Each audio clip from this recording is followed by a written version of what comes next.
Alright, it's streaming time. Welcome. Hey everyone, and welcome to the Master Fran Art Stream. I'm your host, Master Fran, here with another weekly art stream here. It's a nice Thursday, November 21st, week before Thanksgiving, so that's gonna be pretty nice. It's been a fine, cold night. It snowed today. So I was kind of slipping and sliding while I was at work. But other than that, I mean, I've been pretty decent. I've been, working at getting these commissions done. And hopefully for this stream, I'll be able to just knock them out. I've been pretty alright. Been just, just plunking away day after day. I've been working on a few commissions I'll show later. But, I've kind of just been doing a bunch of different things. I've been reading books. I just finished, I've been starting to worry about the Black Box of Doom by Jason Pargin.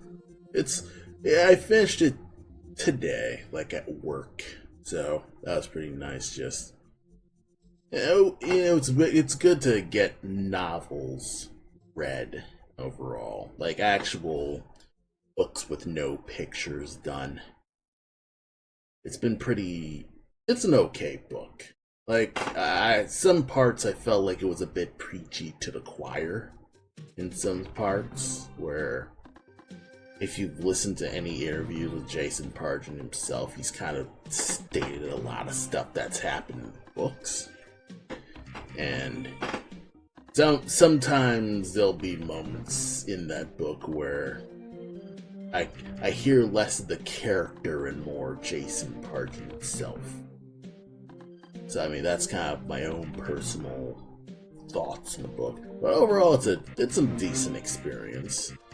I hear it's been profound to some people, kind of like realizing that, well, the internet is not real life, which makes sense. I mean, it's sort of a story about how people will end up forming completely alternate realities due to the information that they'll get online. And I mean, overall, this isn't a bone bad sort of story. It's more of you gotta remember to keep perspective on what you are, conclusion that you're drawing when you're looking at stuff online, or, looking at news articles, or think harder about the narratives that you find on the internet, and try to make sure that it doesn't run away with you. That's mostly what the book's about. Of course, talks about other things, like how conspiracy theorists kind of formulate whole new worlds that end up ostracizing and alienating themselves and their families and stuff like that. So I mean, it's an okay book overall. So I mean, I'm not gonna. It's okay. If you're into, I don't know if I could call it science fiction, but more of a, because it's in that like comedy genre, real life fiction type genre, where it's not specifically sci-fi, but it kind of has the slice of life element to it. Maybe it's a slice of life comedy, who knows? But that's I've been starting to worry about this Black Box of Doom by Jason Pargin.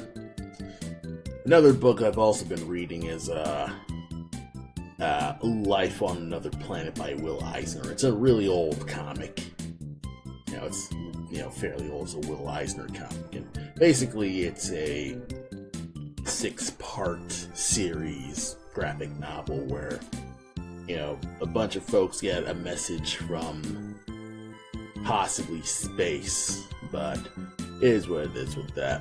Hey, how's it going, Lily? How's it going? Welcome to the Mass Friend Art Stream. I'm kind of just talking about books that I've been reading, just to start off the stream here.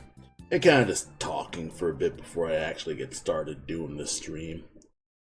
But yeah, kind of just been reading Life on Another Planet, and to put it shortly, it's just a book about the political intrigue of getting a signal from space and all the Cold War antics that ensue with that. It's an older story, but I hadn't found that book in the library when going through Will Eisner stuff. I've read a majority of Will Eisner's comics.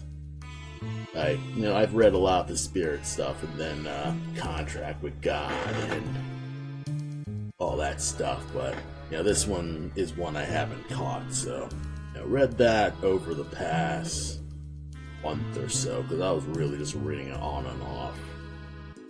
Like, Black Box of Doom was a much faster read for me personally, because I was overall just curious about reading Black Box of Doom at first, because his Jason Pargin's podcast came up in one of my feeds, so I was like, yeah, I liked his crack stuff, so why not? I like John Dies at the End.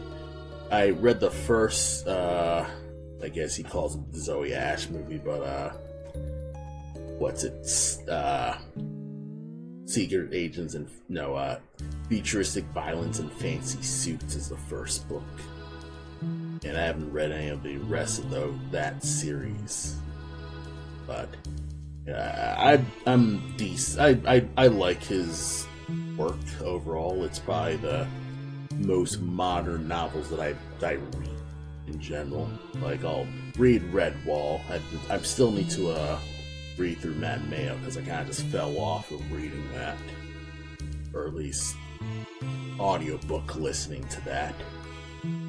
And overall, I've been trying to just push myself to read more books in general, just actually sit down, look at a physical book instead of just passively listening while I'm driving. And I'm trying to get myself reading more, because in some way I want to get myself better at writing in general. I've sort of been struggling with getting myself to write more often, but I have been getting better at it. I have been forcing myself to write little blurbs in my sketchbooks every now and then, and writing a lot of alt text on my Blue Sky stuff has also pushed me to get more work, or at least get more writing tightened down. So, in terms of Black Mass's writing specifically, I'm pushing myself. Well, no, I'm gonna tell you the truth. I've been keeping myself at the first draft of this and avoiding actually looking at it. Like, it's a finished draft. It's just a matter of actually looking at that and going through the hard part of not cringing and refining it. Because I will open up my computer, open the program, and then I will procrastinate on actually just scrolling through, reading and editing it. And that's sort of the truth of it, really, is just Adam's doing the programming for Black Mass in general, because I've been kind of focusing on knocking out these commissions. I've used it as a personal excuse to not work on Black Mass, and that's actually a bit of an issue, or at least I guess that's my own personal self-esteem thing, is that I am procrastinating on the indie game that I'm working on, because I'm like, it's much easier to sketch at work than it is to think about a video game, because I'm away from my computer. I don't have my iPad or any like computer device, so I don't think about game development while I'm not at work, or at least when I'm at work. It doesn't come to my mind. I have ideas of like Cole's World and stuff like that, but it's sort of been deviating away from Cole. Again, I'm thinking of animal designs, and actually I've been painting. I've been painting more often, and just like work with watercolor and gouache. I think it initially started because I'm also working on this commission. So this is a commission I got from WindyCon a long while ago, and yeah, I'm nearly done with this. It's mostly a matter of like getting these little edges here, and probably like adding some bottom shadows and refining the line art so it's much clearer in general. So I'm trying my best to just think about this as well. But this has got me into painting more often. I've been bringing my portable paint sets, just a pan of watercolor and a few water brushes. If they're at my desk right now, they're not. Is it in here, perhaps?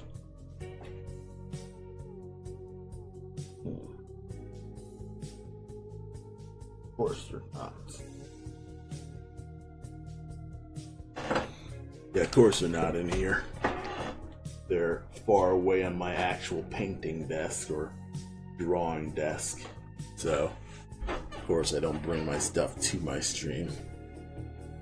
That would actually make sense. But overall, I've been kind of just doing more paint to just stretch myself as an artist in general.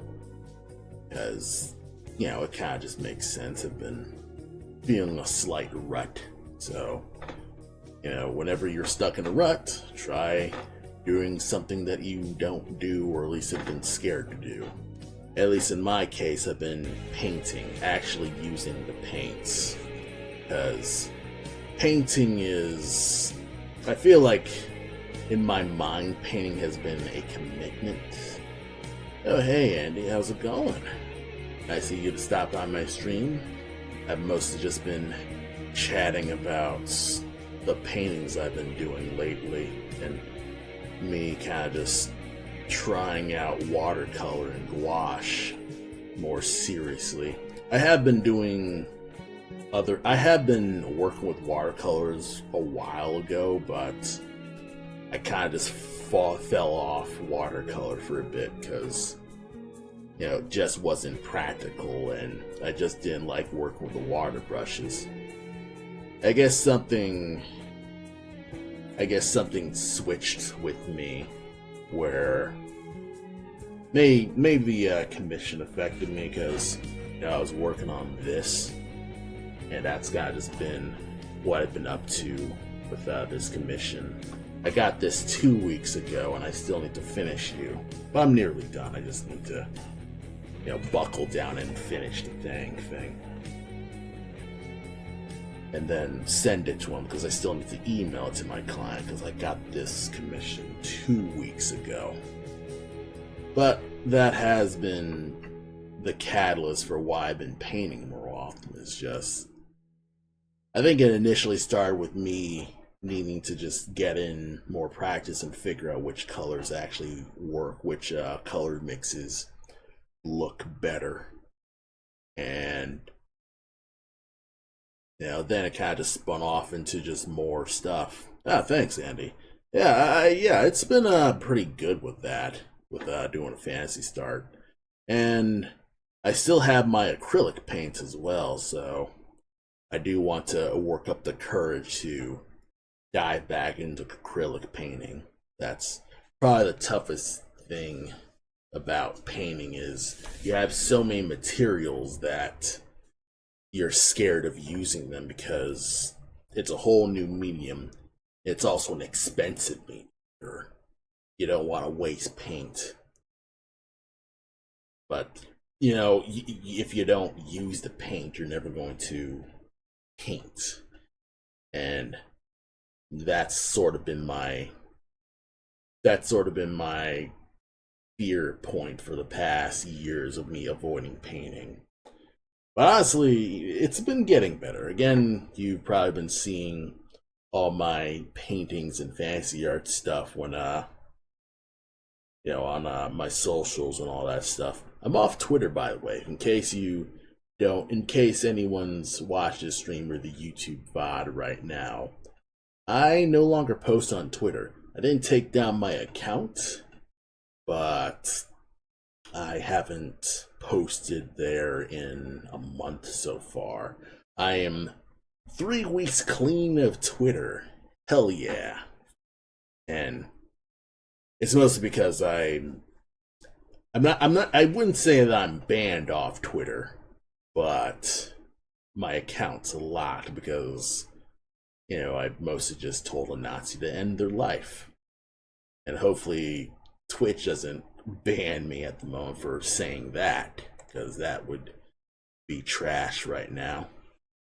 But yeah, it has been a detox. Yeah, exactly. And it has made me more willing to touch grass. Reading Black Box of Doom also got me more into touching grass in general. But I'd say this entire year, maybe just the past few months, have kind of just got me thinking more about just not letting life online define me in general. Like, not letting, Twitter likes determine my life, not letting my presence online hinder my art so much. I'm actually having it's still tough to get over because there are some things where I still feel guilty about. I still feel guilty about not working on Black Mass, but it's like I'm short of just diving into C# tutorials. For me, it's C+. I'd have to ask Adam. Short of diving to proper program tutorials, I really have not much to do beyond, look at the pixel art, polish it, and figure out how certain animations work. Sad seeing people fight on behalf of social platforms. Twitter's just sucked after a point, and so some of us left it ain't deep to that. And yeah, honestly, yeah, it really isn't, because at the end of the day, it's just a place where people talk about, the things that are going on. I remember there was a Brian McFadden, I don't know if it's a tweet or a skeet, but he basically kind of just mocked the idea of people just being scared of leaving Twitter, because it's like, we left MySpace no problem. We didn't give a crap. And we could leave Twitter and not care either. Because, yeah, back in, 2004? I don't know, the early 2000s. Like, MySpace was the big dog. Everyone was talking about MySpace. MySpace was on, newspapers and stuff like that. Everyone thought about MySpace. And that was the place everyone just did all their talking. You did the MySpace walls. You answered surveys on the walls for some stupid reason that I can't comprehend, because no one actually wanted to sit on their actual profile and listen to their crappy, they're not very good, MCR emo music. It was that era of emos and goths and alternative rock and Linkin Park and My Chemical Romance and stuff like that. It's kind of my personal circle of friends, they were into alt rock and stuff like that. So, whenever you go on those profiles, it just had stuff like that. It was, Linkin Park, MCR, You know, all my friends were into Death Note, a lot of the early anime, just anime music videos. We were sharing clips of undubbed Naruto stuff, like all the anime music videos and stuff like that. And you know, it's kind of just one of those things where, you know, people just talked about stuff that they were interested in. And truth is, Twitter was no different, even if it basically inflated everyone's, I don't know, ego. Or I feel like Twitter's importance got inflated too much because, you know, I guess people said, okay, it's easier to get news from Twitter than it is the actual regular broadcast news because you were getting it directly from people. And so you were, you know, people were just valuing that. Yeah, people value numbers too much as well. That's also another thing too, with like all the likes and the approvals and things like that. A lot of people say that Facebook sort of went downhill when they started introducing the likes or stuff. But I do remember MySpace sort of had that in it, because it did, you know, it did have I think MySpace showed the people who actually replied to your wall post, if I remember right. I barely remember original MySpace, but I believe it was like that. And then, you know, Facebook, it had like the like button, and Twitter had its likes, and basically it was, I suppose, the beginning of that era of things getting ranked. And it wasn't, I feel like it wasn't simply that posts were ranked, because Newgrounds was actually doing that sort of system where animations would be voted on, and if they were voted high, they would stay on the server, and if they were voted too low, or like, you know, if they were rated too low, they would actually just be deleted, because, you know, I guess the system was, you know, they didn't want to have too many flash moves, which ain't a horrible thing. Like, I'm as really flawed and insular as Reddit is, the fact that you're able to upvote and downvote was sort of important. And it's also the reason why YouTube getting rid of its dislike button was a big mistake, because if you had someone just giving blatant bullshit, no one could really check you on that. And, you know, having a, I guess, in the general case, a dislike button was a nice shorthand for just saying, hey, this is unapproved, we don't approve of this. So, it's kind of just one of those things. Hey, NB Dog, how's it going? Welcome to my stream. I'm kind of just talking about life and all this stuff. Yeah, on Twitter, I think a lot of it came down to how what usually got likes and stuff wasn't creative. Countless fandom accounts just getting attention for saying dumb nonsense. It's kind of funny because it wasn't significantly different than things like DeviantArt, where, you know, you had the daily deviations, or, you know, kids cared about how many followers you had on DeviantArt. So it's not like it was a super new thing in general. Like, I feel like being a rated person online, you know, contributed to, I guess, it probably started, I guess, the flame of people comparing themselves more often, like comparing their self-worth to being online. In fact, Black Box of Doom actually explores that. Like, there's this one conspiracy theorist character, and he kind of like had this theory about the forbidden numbers and how it ends up causing people to be more apart and become more just robotic and unfeeling and unhuman. It ended up like causing him to kind of just distort reality in general. But there was some like tiny kernel of truth to his little points. And of course, this is a fictional conspiracy theorist. The book is complete fiction. All names and stuff like that is, you know, the total disclaimer. But the forbidden numbers was a thing where he basically kind of just broke down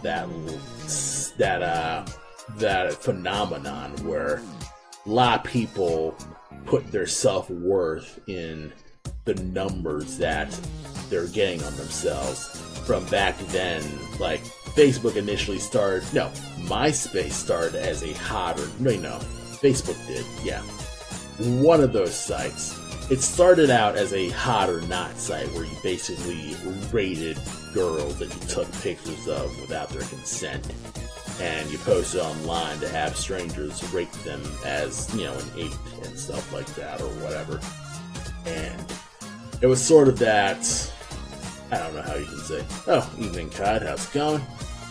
Welcome to my ramble stream where I kind of just ramble a bit and talk about my day. And kind of just talking about the weirdness of the old internet and, you know, people basically getting numbered overall. And yeah, a lot of people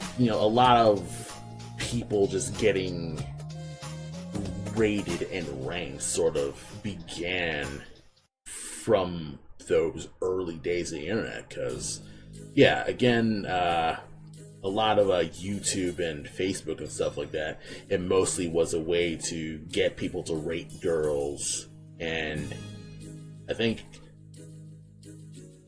it was predatory from the start. It's kind of weird to say this because it's like, obviously it's really creepy to do that, but it's not like, I feel like at the time, most people, you know, it was a casual thing. It was a casual just bar thing. I'm not saying that it was good. In fact, I probably shouldn't even say that was good. But, you know, that was kind of like the culture back then where it's like, oh, rate this chick a 5 out of 5. Yeah, bro. I'm gonna like hit on that chick because she's like a Hollywood 8 or a California 9 or New York 9 or, you know, stuff like that. Weird ranking. And that leaked into the internet, which leaked back to real life. There's kind of this strange loop of probably just a giant web of comparison in general, I'd say. Yeah, it was more likely there wasn't the same malicious intent behind it. Yes, that's true. Yeah, the rating stars on... Yeah, YouTube used to have rating stars, too. And then they went to the dislike. They went to the like and dislike button. And then they got rid of the dislike button. It's kind of like, well, people just started cataloging people. And, you know, that hurts people, that harms people psychologically. And, you know, as, you know, I'd say long story short, I am kind of getting more aware of that, and I go to therapy and stuff like that, and I realize, yeah, all the internet stuff, this rigmarole of, you know, making myself more online to try to drum up interest in my work, whatever that means. And I kind of like started getting more aware of like, if this is actually making me happy, or is this contributing to me like feeling bad about my work because it's not getting a million likes. And it has affected, I guess, my art output. Like, I feel like, you'll sometimes pigeonhole yourself and not really like stretch far, because it's like, okay, I draw a lot of characters a lot. That's what I do. I make a lot of character designs. And I don't take enough time to objectively think hard enough about, okay, what's flawed about these character designs? you take enough time to, you know, ponder the basics or stretch out of your comfort zones and stuff like that. But it's like, whenever you take moments to stretch out of your comfort zones, you don't get many likes, so it doesn't encourage you to stretch out of your comfort zone unless, you know, you get many likes for stretching out of the comfort zone. Like, for example, and I'm gonna make this a more like generalization. I'm not gonna specify any like specific artists but stuff. But it's like,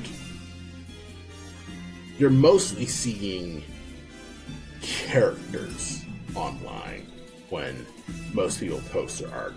You're never gonna, most people are not really gonna get into landscapes that much. You don't, there's, you know, landscape art isn't popular. Vehicle art isn't significantly popular unless it's like with people who are actually into vehicle stuff. Like vehicles, they're niche. Mechs, yeah, it's slightly more popular in vehicles, but I'd say like,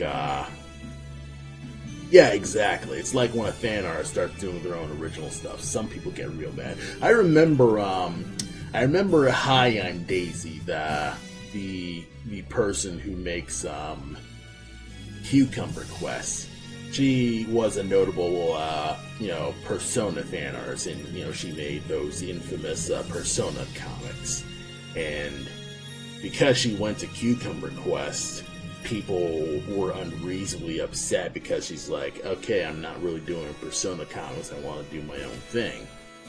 And for the longest time, it was just really tough to get anything going with her because people just want more of the Persona comics. And I feel like that's also the same thing when it comes to, you know, musicians, where they'll have their big #1 hit, and you know, most people are just gonna show up for that #1 hit. They're not gonna show up for any of their new album stuff. You know, it's Madonna is an infamous example where she refused to listen to, like, she refused to sing Like a Virgin because she claims to have forgotten the lyrics of Like a Virgin, her practically eternal #1 hit. But I feel like that's also in there where she has, you know, her tools are to promote her new work. That's with a lot of bands where, you know, most tools are to promote the new albums and stuff like that. But of course, people who get into that band, they want people to play their hits. And it can be difficult if your hit is either one of the more half-assed ones, or at least they claim it's more half-assed. Like, I think Slash from Guns N' Roses said, like, Sweet Child of Mine, he was just practicing finger stretching stuff. And, you know, the actual, like, main melody of Sweet Child of Mine, you know, that that one. That, you know, that was mostly just, they belted that out in maybe like a few hours and stuff like that. And a lot of musicians will talk about that. Their big notable hits end up being the ones that they put little effort in. And of course that extends to artists too. You know, it's a typical meme of, you know, their crappy shitpost doodle gets, you know, 70k views. Meanwhile, the thing that they blew 8 hours on gets a paltry 2. So, God, it's one of those, like, funny things. Yeah, the guy who wrote the song Cherry Pie and Warren deeply hates it, and we'll be forever known with that. Yeah, it can be tough, because if you're known as that one-hit wonder, the only real two options you have is either milk that one-hit wonder for all you're worth, or you end up forever resenting that one-hit wonder because it's the only thing you've got. That's the only thing anyone gives a crap about.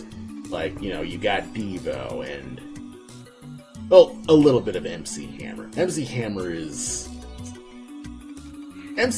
fall was more just gangsta rap, which is getting larger. More people just getting more into gangsta rap, even though MC Hammer is a legit gangster himself, like full-blown old-school mafioso gangster.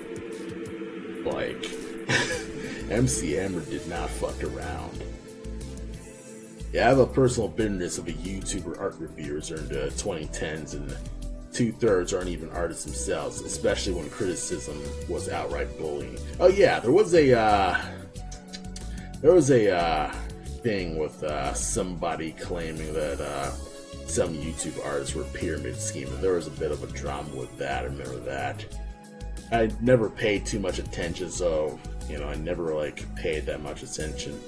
I remember I was listening to an Adam Duff thing for a bit, but then I kind of just I didn't finish the video. But it's got it's one of those things where people do compare themselves in general, because the numbers will it'll give people that extrinsic feedback, because that's all you really have when you're online, and when you don't have, I guess, a circle of friends giving you, or at least not even just simply a circle of friends, but just a circle of people who know stuff and can give you feedback on what you're doing right and wrong.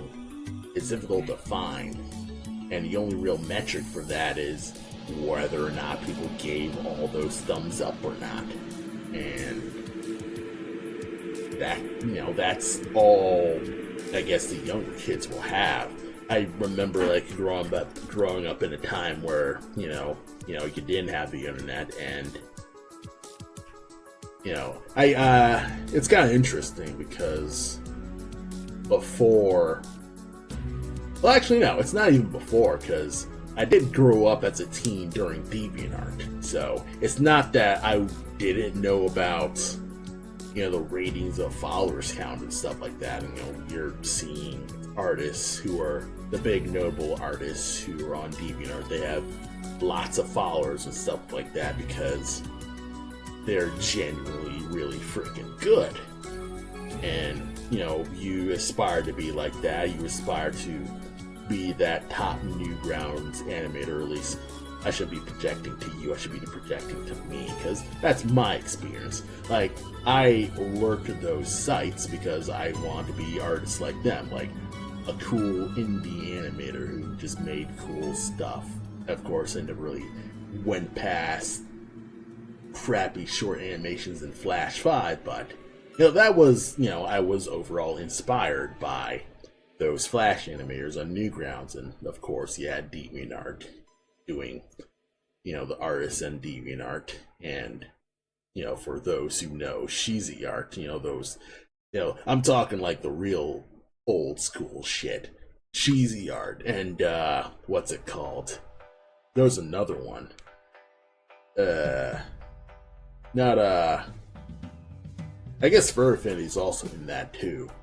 There were other art sites that were just really old school stuff that kind of just vanished because they couldn't really last. And you had Oeki, I forget what that Japanese term is, but basically you had online MS Paint, Okeki or Oeki. It's an O name, but basically you could draw online and then share it. There were boards like that on forums, and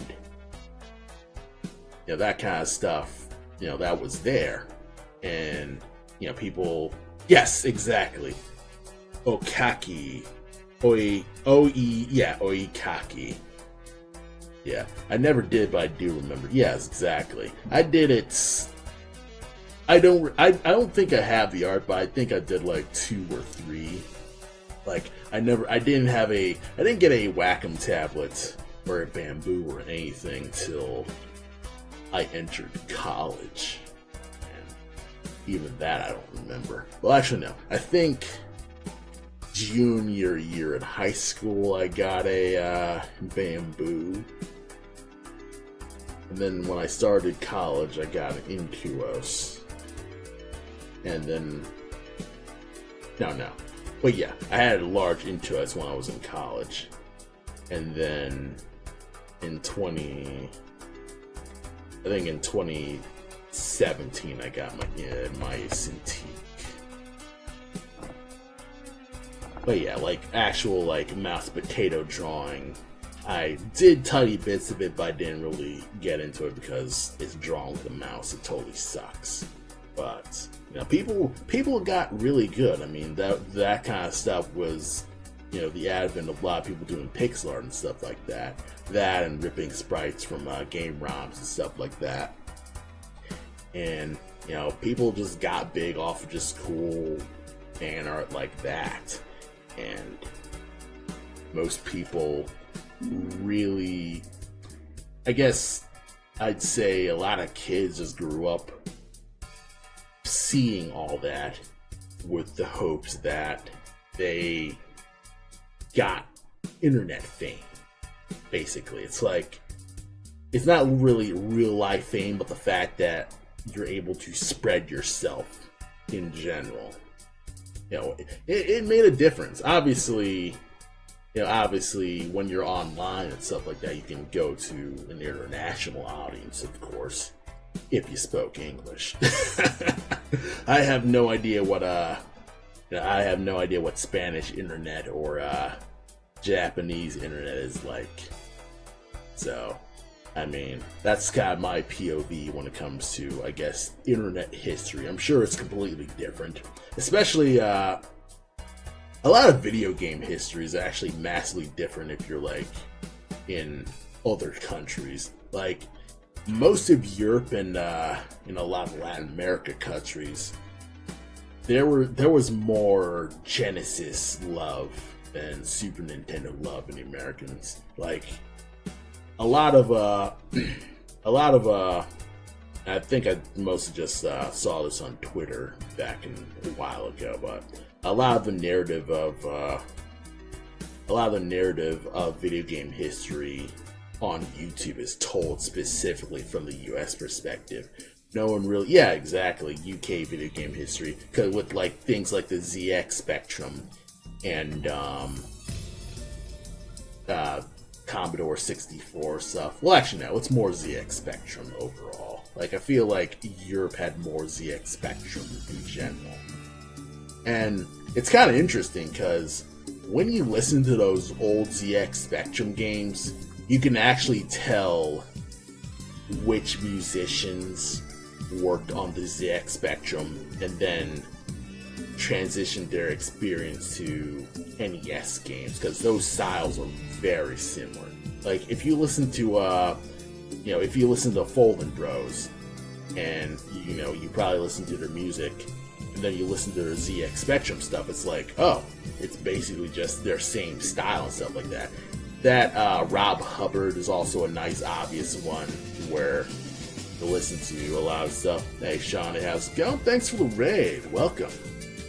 Welcome, newbies. Welcome, new people. Welcome to the Master Fran Art Stream. I'm your host, Master Fran, doing some cool stuff and kind of just talking about retro internet stuff. Internet life back in the day where people basically put their self-worth in being rated online and how it's kind of been an issue in general.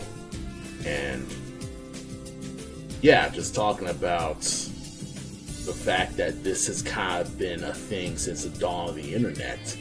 You had the Facebook likes, but even before that, you had the YouTube stars, and you had followers on DeviantArt, and you had hits on just general websites. I don't know if anyone remembers that if you scroll down far on a Geocities website, you'll probably see a small number that says number of hits on a website, and it's like the number of visitors who show up. Yeah, speaking of old internet, if you ever had to watch an episode of Old Ass Home Run or Blast from, oh man, I'm curious about Homestar Runner. Is it can it still run in general? Because Homestar Runner, that entire site was made in Flash. I'd have to look that up later, but yeah, the Homestar Runner. Yeah, I remember watching all those Homestar Runners. Yeah, Homestar Runner definitely got me into like wanting to be a Flash animator in general because, yeah, and old hit counters and sign my guest book. Yeah, it's interesting. Like, what could people do with web circles? Like, what can people do with a guest book these days? Maybe you could like take that to a mailing list. Like Substack sort of does that with how the honestly, yes, sign my guest book, Patreon.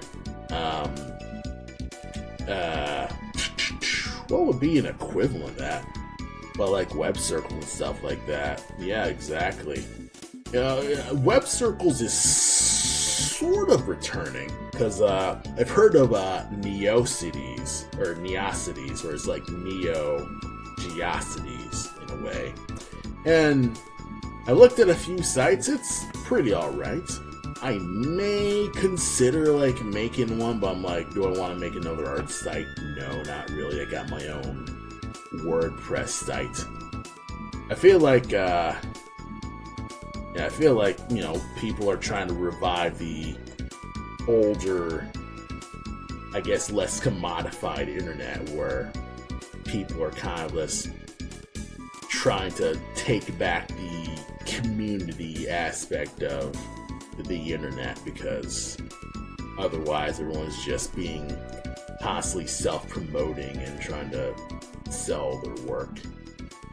And yeah, it can be easy to kind of just fall into that hole where you don't want to, you're feeling a constant pressure to post because you want to get views on your work, because you want people to potentially find your stuff interesting enough to, join you on Patreon or, donate to your coffee, whatever, and, try to make money. But truth be told, it's like,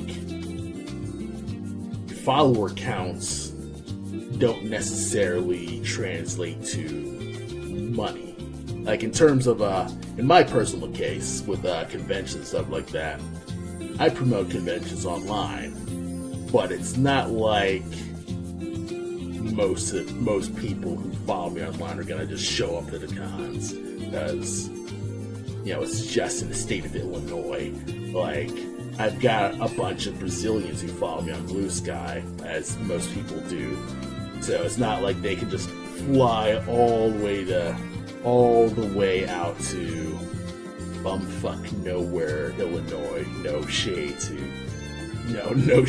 all the tinier conventions I go to.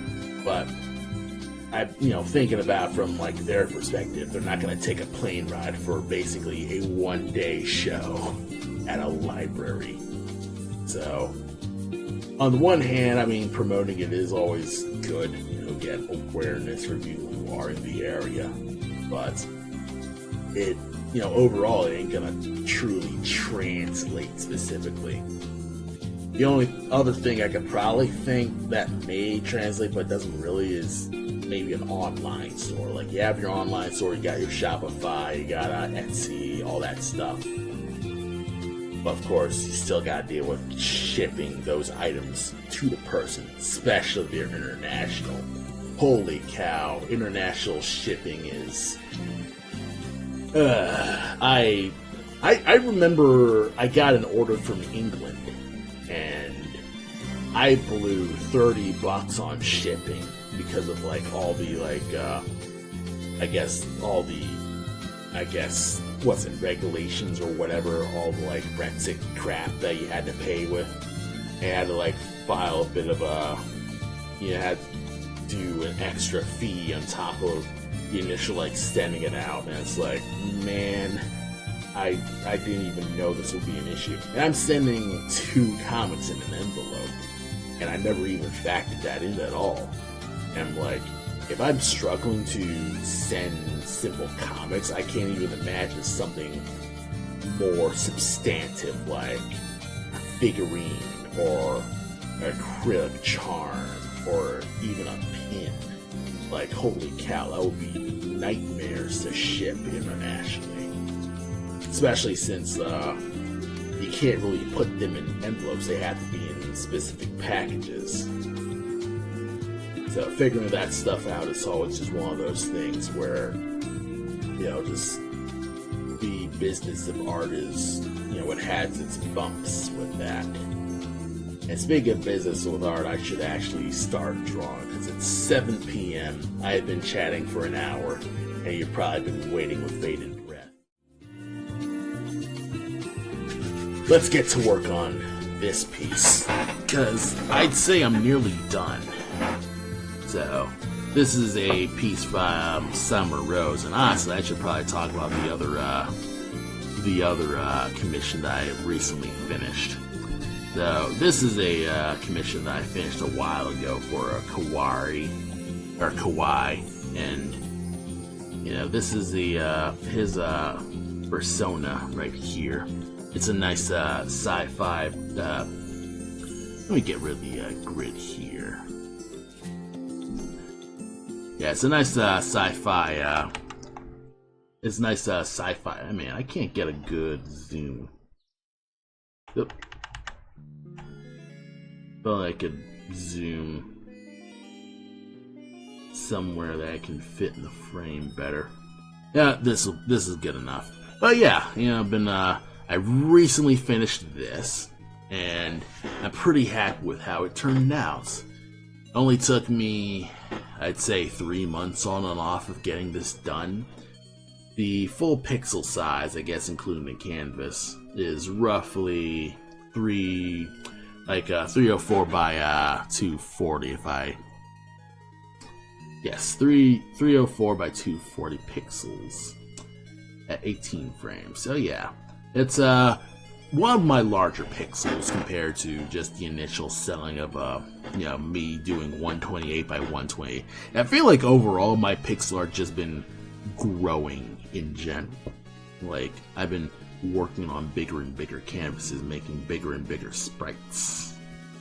So, recently finished you, and I'm nearly finished with this one, and that's kind of like what I'm working on right now. And I believe this sprite, 160 by 160, so smaller than the character commission. Yeah, 240p, yeah, NTSC ready. Yeah, this is a full-ass fighting game sprite overall. Like, if I got rid of the tail, this is still a full-ass fighting game character. In fact, let me see if I can't open MB Dog's sprite sheet here. So, this sprite sheet right here. This is also another one of the early characters earlier commissions that I got. This sprite is, how large are you? Not 192 by 175. So yeah, you were pretty chunky there. I'm also making a basic stage. And so far, so good with this. It's coming out pretty alright. I actually have been working on this, but I do plan on adding a bit of a stage background here. And while it's gonna be large, I'm mostly gonna be like making one half of it and mirroring it. I believe this is 892 by 256, so yeah, definitely fighting game worthy. Like, you could probably import this in Mugen. I don't know how Mugen settings are, but I do plan to animate this lava and kind of just make this work. And that's been taking, I guess, the past.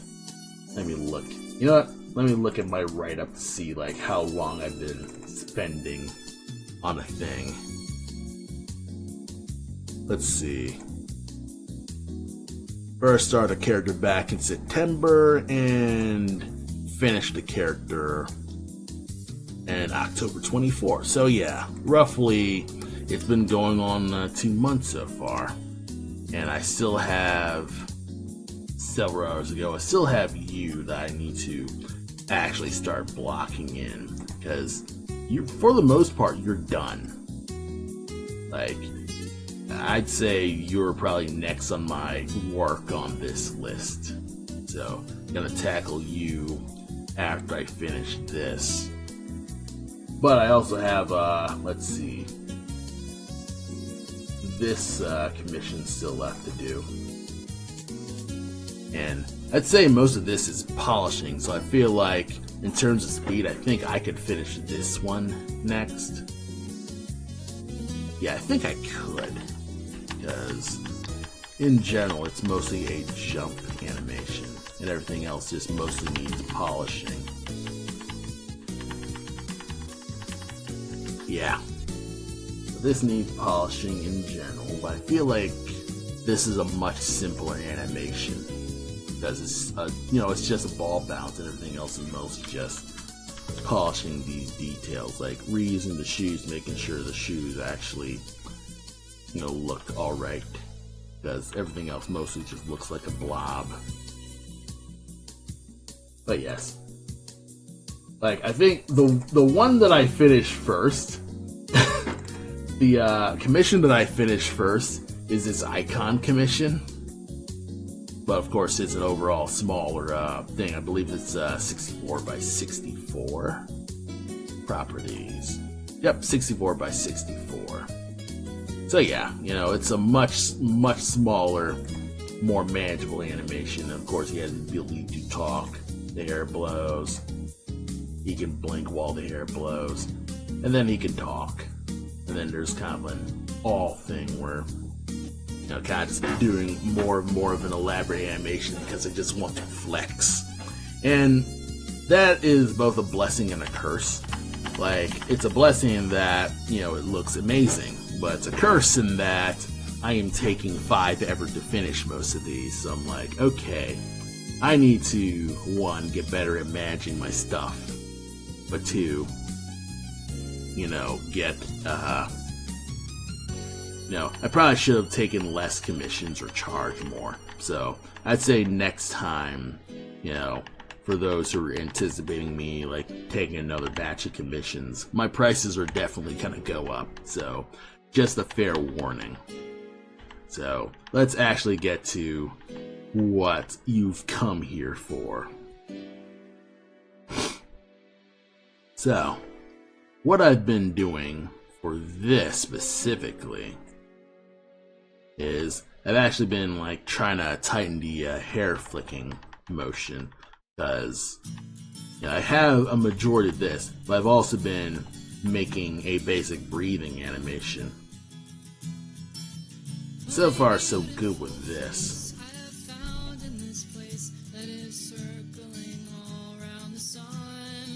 I mean, it's okay.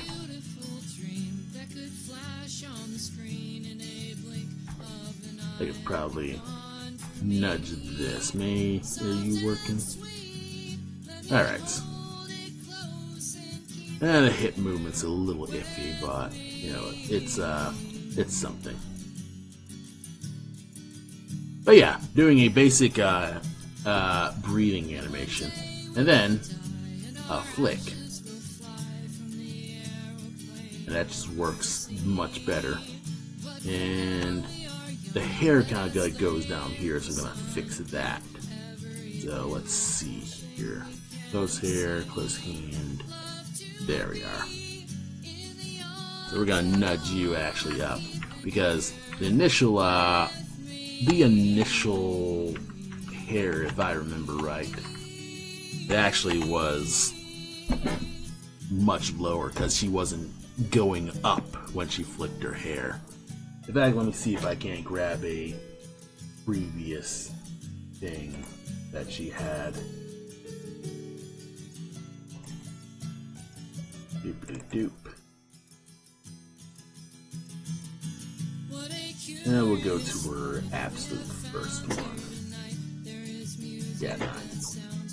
So, original hair flick didn't go up like this. So in comparison,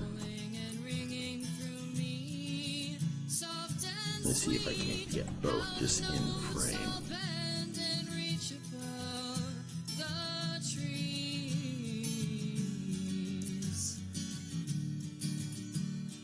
Yeah, so, yeah, you'll notice that she rises up as she flicks it, kind of emphasizing her hair much more.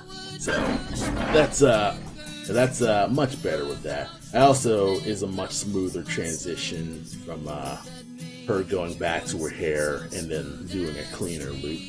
Because you'll notice that her hand kind of like pops back, but now it's more smooth returning. Yeah, it's difficult to really do that hair like that because overall,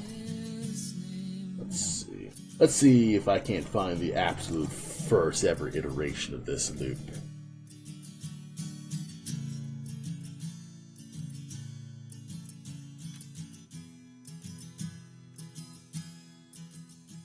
Okay. So it's just the arm moving.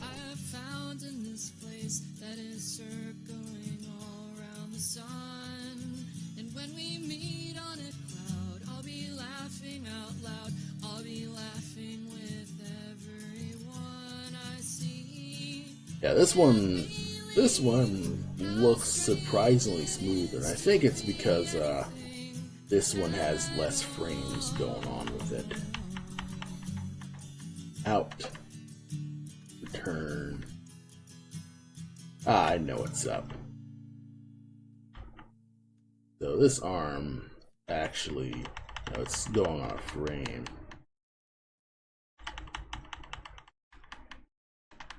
Okay. I guess that's kind of just me kind of seeing the differences. So that's mostly how these works. You're seeing the progression, and of course I show that progression to my client in private. I'm mostly more private. I don't really show the whips outside of everyone seeing. Oh.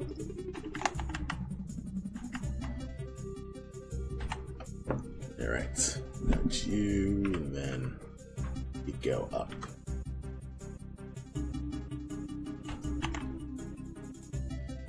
Oh, uh-oh, that's a problavo.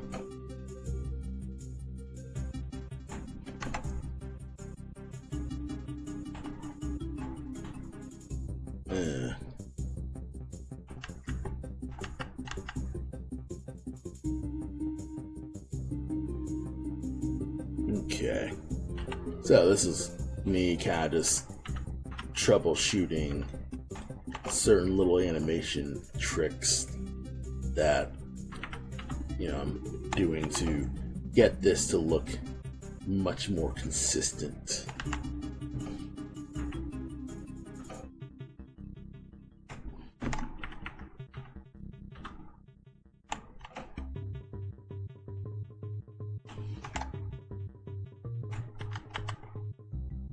And so far, it's looking better.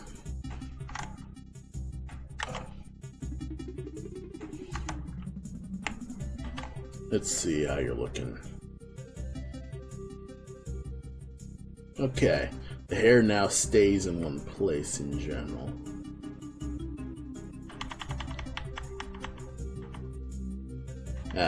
Okay, so there's a secret double frame here. The hair's here. Arms here. Okay. I'm seeing what's up. Alright, so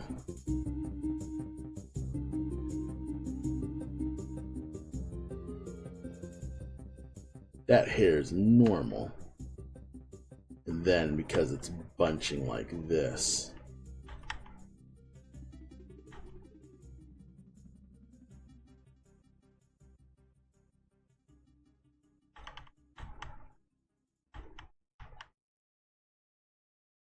okay.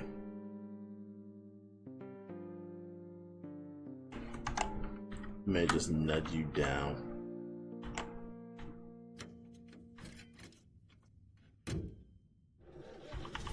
Okay, hide you. Because there's a secret clone.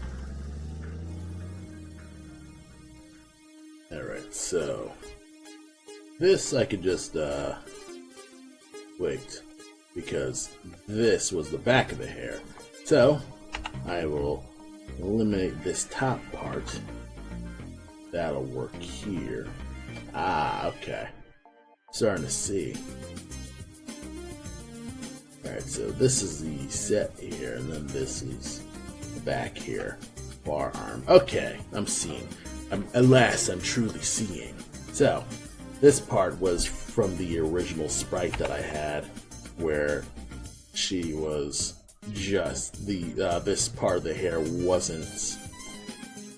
This part of the hair wasn't broken apart. Because my workflow when it comes to animation is I'll make an initial solid 1-frame sprite.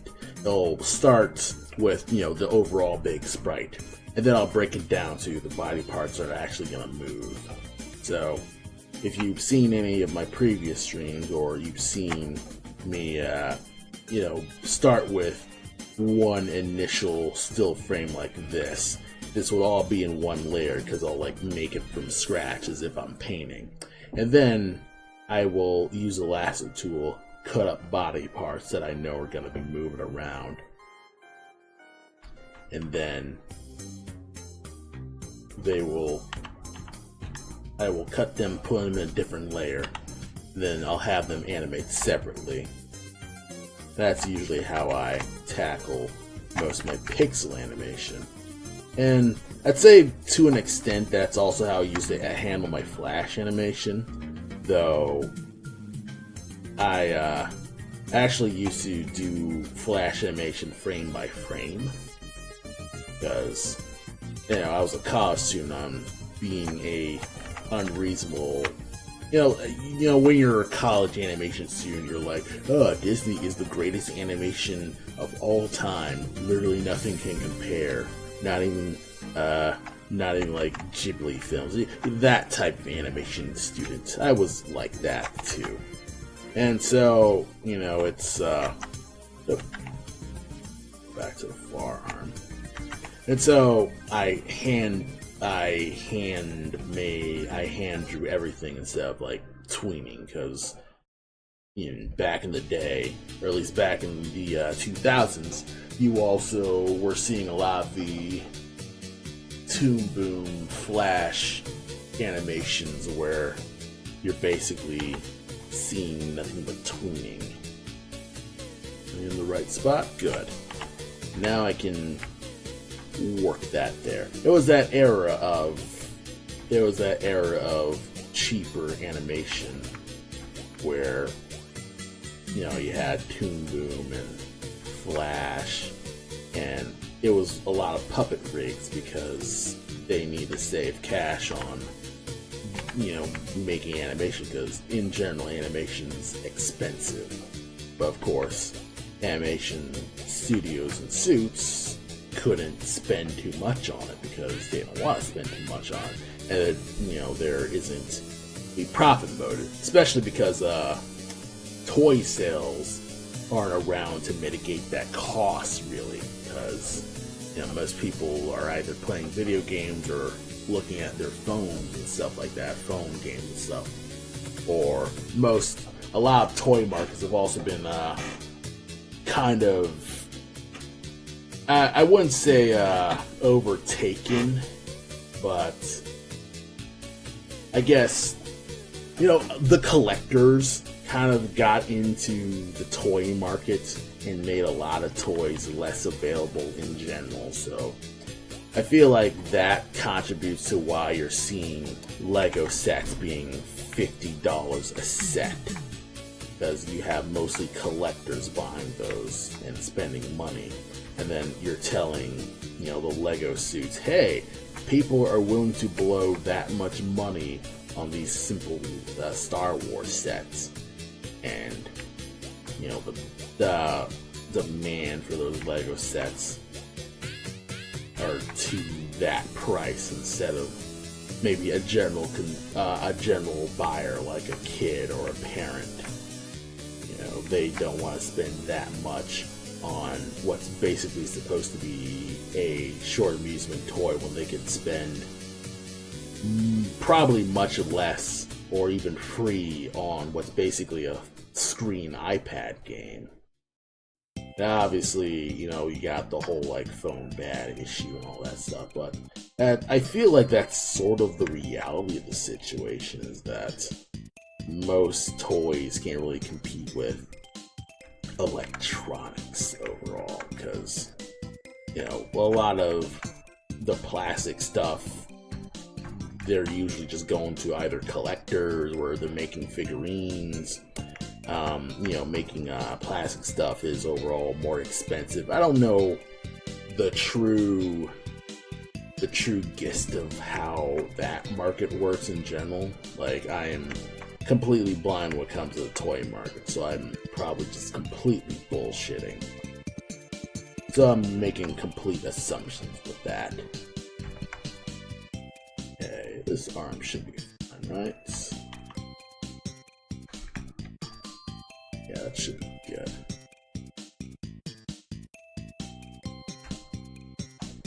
But yeah, why did I come to collectors? Oh yeah, because of animation. So a lot of animation, you know, that era of when I was going to college, a lot of animation kind of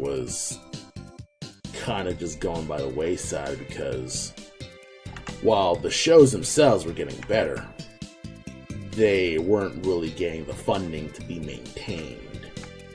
Like Steven Universe and stuff like that, you know, that was coming out too, but you know, you had things like Symbiotic Titan, which couldn't maintain itself because apparently toy sales were the reason.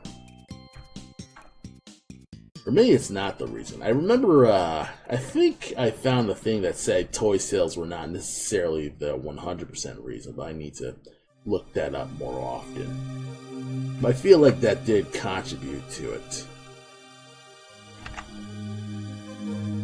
But yeah, it's like, it was kind of just that era of animation where, you know, you were getting better stories in general, because I think that was after the initial 2008 writer's strike, like with Lost and all that stuff. And then I'd say the results of that writer's strike is just the writing quality just jumped, because writers were actually getting paid and getting deadlines that weren't crap. Of course, they're still getting screwed over by that, because streaming service, a lot of writing shows are now just going to streaming shows, which give writers just as much of a hard time, because streaming shows are now being built for, or they used to be, or at least at that time were being built for the binging audience. And so writers had to basically make full seasons of writing, and you have showrunners kind of like doing stuff, but they are run ragged because they either have to work on multiple different shows, or they aren't given enough time to set up rewrites. So you just had a lot of these shows kind of just dipping in quality because they were just run ragged. So that is the very, very broad stroke story of, I guess, my own personal experience when it comes to dealing with animation school stuff. Because, you know, animation school, you know, it's one of those things where, you know, you aspire to either work in a studio or make your own thing, learn how to pitch. Of course, I was one of those people who were like, yeah, I want to pitch my own cartoon. And then you kind of realize, oh, you actually need to talk to people. And I wasn't at that part of my life where I was super capable of talking to people in general. So kind of just fell off of that. That's the difficult part about getting yourself animation. You know, getting yourself to learn how to not just pitch an animation, but be able to talk to what are basically investors, or not investors, but like studio heads, about why your thing's so great, and you gotta be your own cheerleader. And it's not easy to do that, I'd say.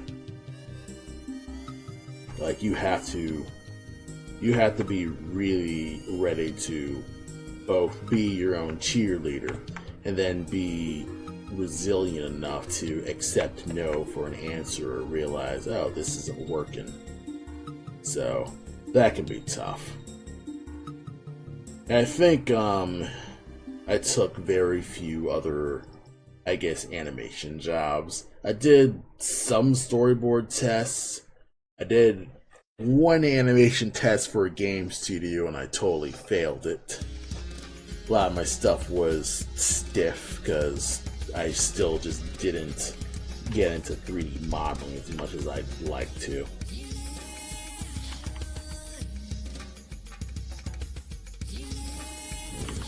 This could be more of a transition thing where it's much lower. I could do something like this. Let's see.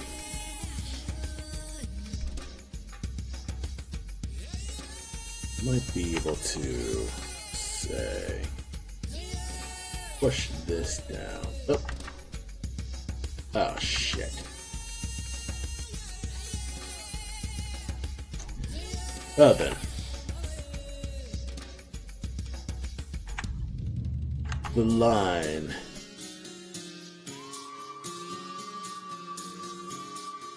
Yeah, we'll live with this. I shall live with this because I might be able to work with this.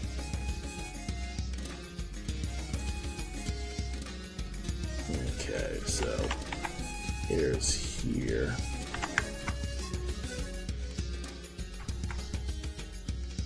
Arms here. I can work with this. I can make this happen. I'll work on the hair, and then we're gonna make a unlinked frame here. And we're simply just going to nudge this hair lower so it gives the simulation that it's actually moving. And, you know, building up, you know, hair follicles and things like that. Yes, that's looking much better. Now it looks like the hair is actually adhering to physics. That's good. Things are looking much, much better.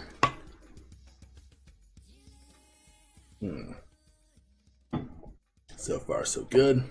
And then all that's left is to just polish what's left. With this hair, make sure that the hair is not just blinking all the time. Okay. Edge it down.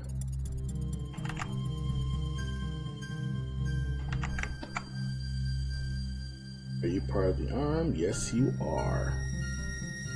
You're indeedly part of the arm. Get rid of some stuff here. Kind of just edge it back.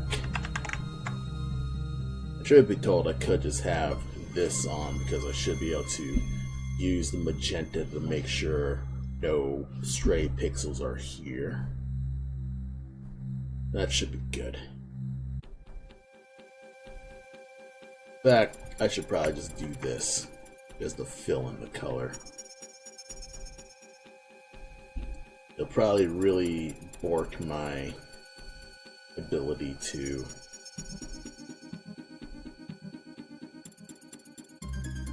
work off certain layers, but I'll live with that.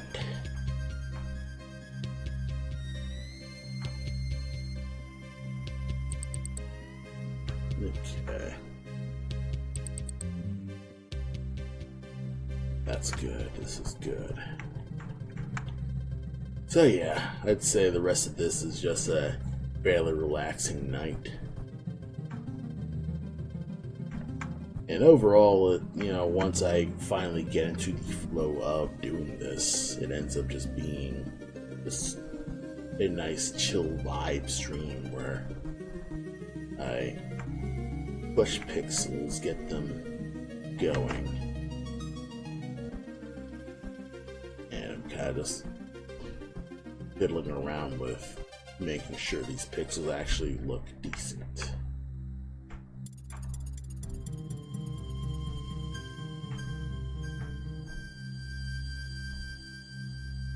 Okay.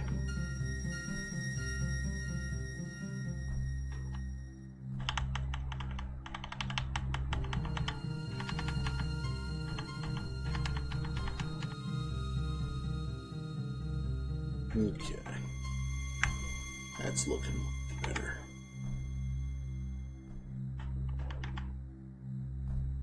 Oh, that's from her original sprite. Yep, that's from her original sprite.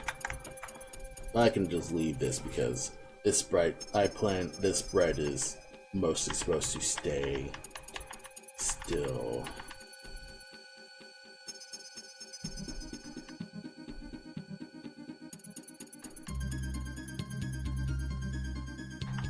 Alright, so let's dive into the actual polishing aspect, make sure the hair is actually smooth in general.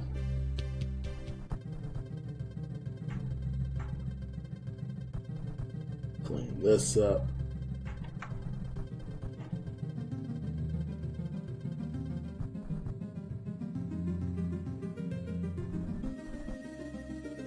That's good.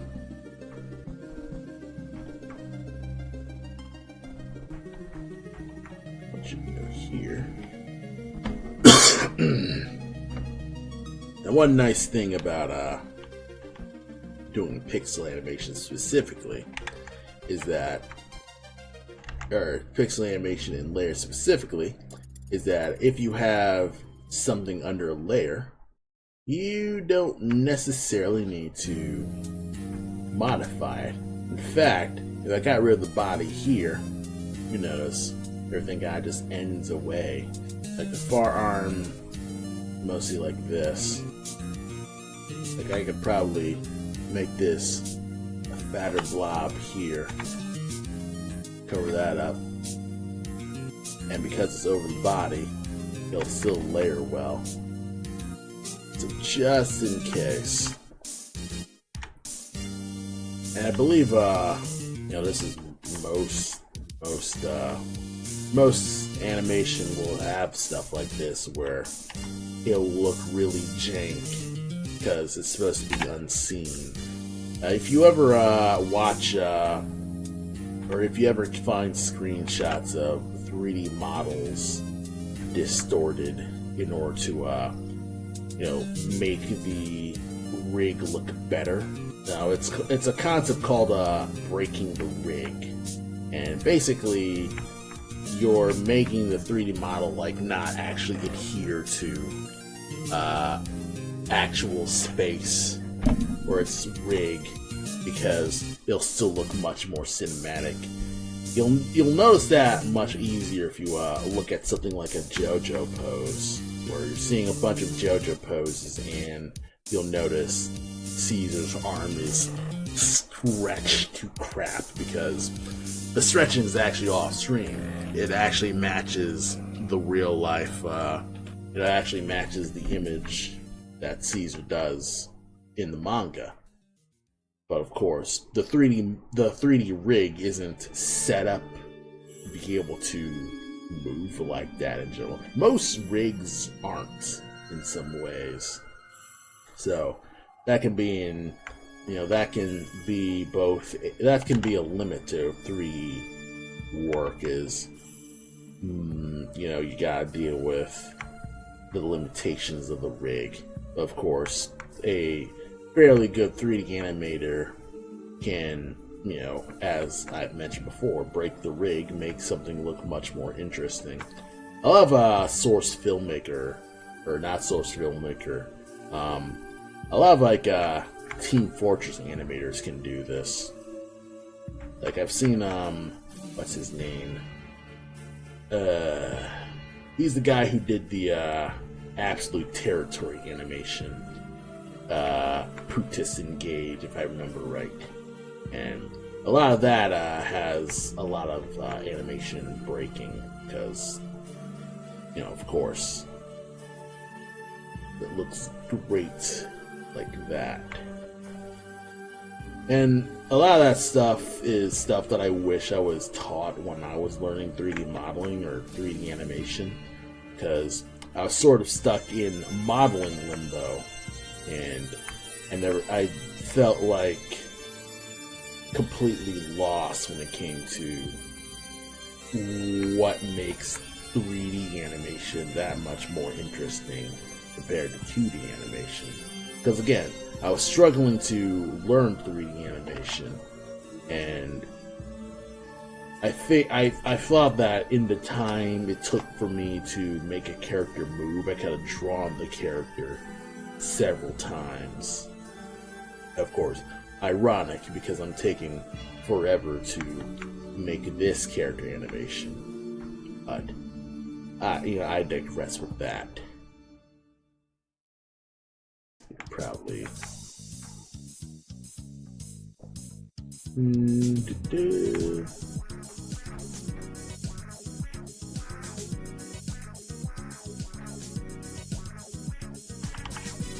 Okay. Just need to polish what's needed.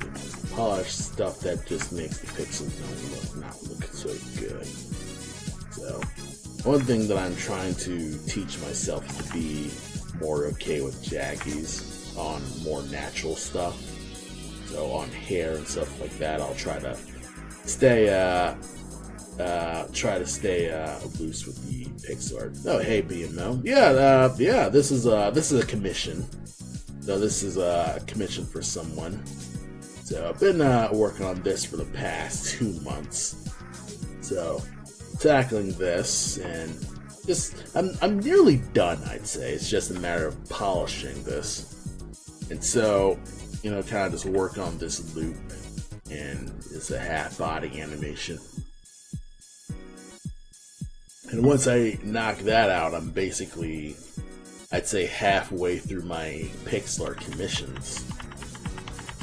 Because I had one icon, and this is the half body. I finished a full body recently this week, and then there's two more full bodies, and one more full body with a background. So that is three full bodies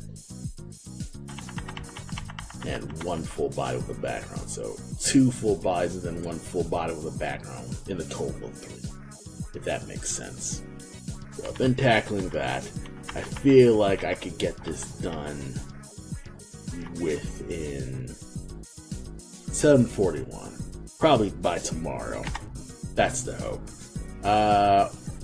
I don't have a convention, so I'll actually have time to sit down and work on this.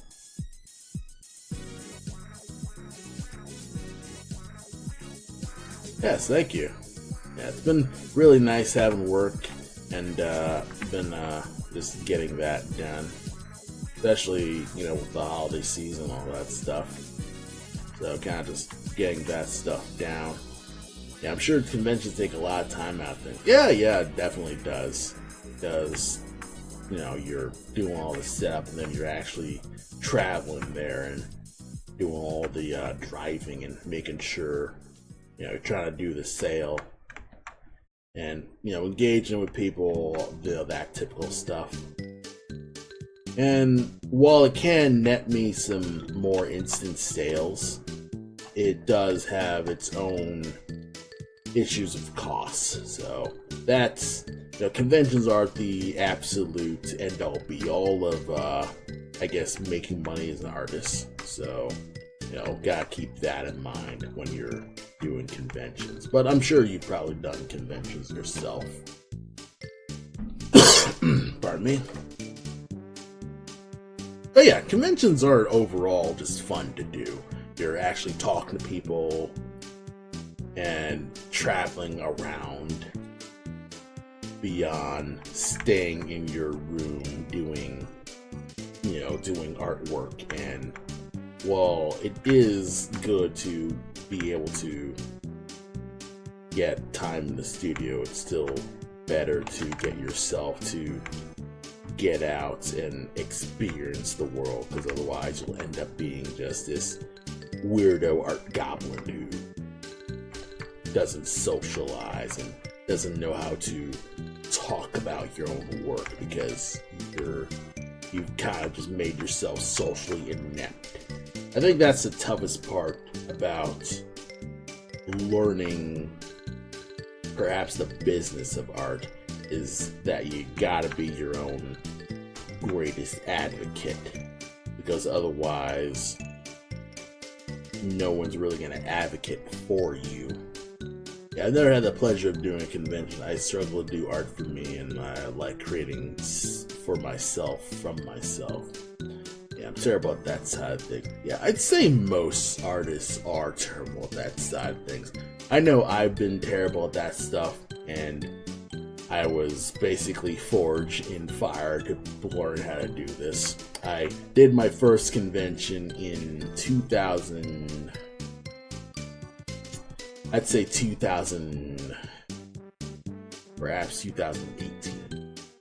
And I was working at FedEx, like FedEx Ground, so in a warehouse. And, you know, I'm feeling miserable, like, doing stuff.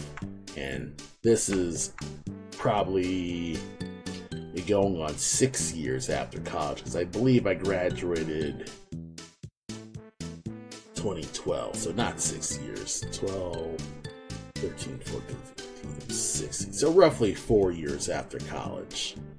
And kind of just doing that stuff, hopping between day jobs, kind of just feeling really sorry for myself. And then one of my mom's friends invited me to go to a comic convention to show my portfolio. I was like, you know what, fine, I'll do that. I'll blow a lot of money on going to C2E2, the Chicago Comics and Entertainment Expo, because I live in Illinois. So did that, took my work to basically just show a lot of people. Actually, before C2E2, I went to a smaller convention called Galaxy Comics and Science Fiction, or I just know it as a Galaxy Con because it's a much shorter name.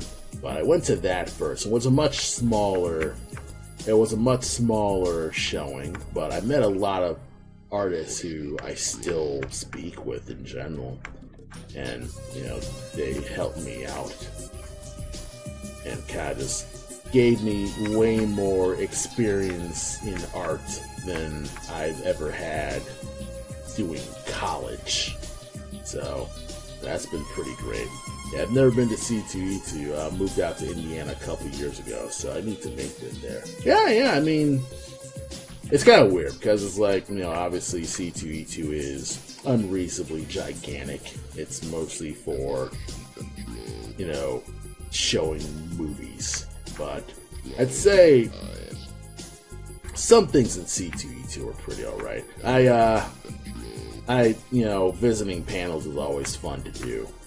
It's always a nice spot to tackle panels. I've also recently been learning how to host panels myself. 2 weeks ago, I did a panel at WindyCon where I was talking about self-publishing at one panel, then mental health at a different panel. You could see it on my YouTube channel where I recorded that panel. And it was my first ever time hosting any panel, even speaking at panels. So, you know, doing that presentation, it went smoother than I expected because I was feeling very, very nervous before. Of course, doing these streams helps alleviate that anxiousness. I know it's up here, forearm. Okay. We will get rid of you. Clean that up. I saw my boots there. Yeah, that's one of my moderated shows that I did. And yeah, I did that for the first ever time, and yeah, it went fun. The authors and speakers were great. They knew what they were talking about. And I had a decent time kind of just talking about what's basically stuff that, you know, if I spoke with my mom about, she kind of would smile and nod and kind of just give me basic, words of encouragement, but couldn't really understand, like, a person who's actually in the trenches trying to learn how to make an art business work. So that's one of those things where you're going to the school of hard knocks, so to speak, to become a cool art person. Alright, I don't know what happened here, but you know.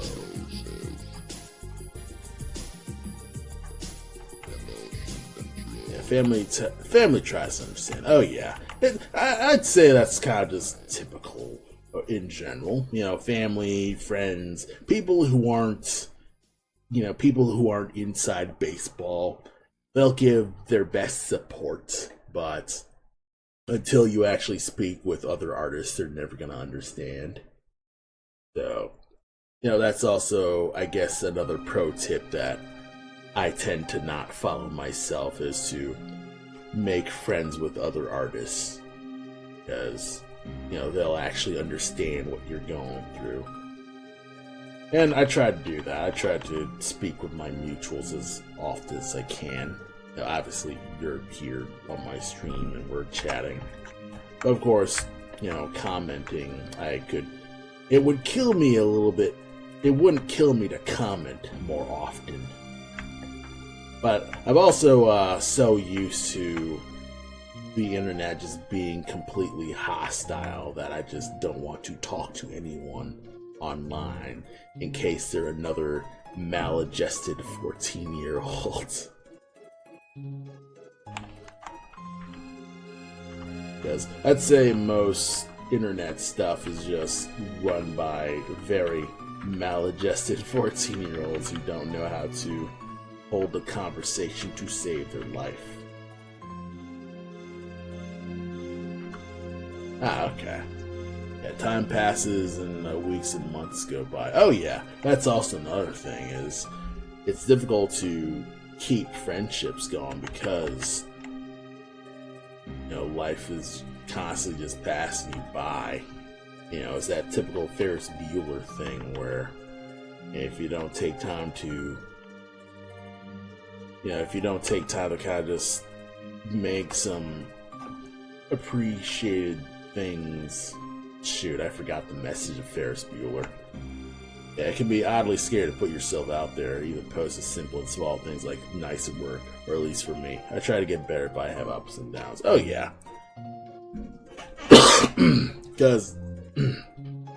Because obviously you don't want to just go out guns and blazing with like a big ass critique and stuff like that, because one, you don't even know what they're trying to do, and two, they're not even asking for it, and three, you actually don't have much to say, or at least I never have much to say when they make work that it's pretty good. Like, I don't know what else to say. And that's also the tough thing about online engagement in general, is that if you don't comment online, the algorithm just assumes that you're doing nothing. Like, Twitter was off with that, and I guess I'm going back to the internet conversation from an hour ago, where people derive most of their self-worth online because there's active measurements. You have likes on your images, and that's the only real feedback most people get on their artwork. And so it can really mess with your own personal perception of art, because you're like, oh, I worked really hard on this, but this only got 2 likes. I must just suck. But obviously that's not the objective truth. Like, when you think about it in terms of, your own personal perspective, that's not 100% true. When you actually break down break it down to the actual proper perspective, it's not that you suck. You probably aren't as accurate with when it comes to maybe like things like composition or color choice. Maybe it's a subject matter that's not appealing to people. Maybe it's the niche audience and stuff like that. There are so many other factors besides you suck.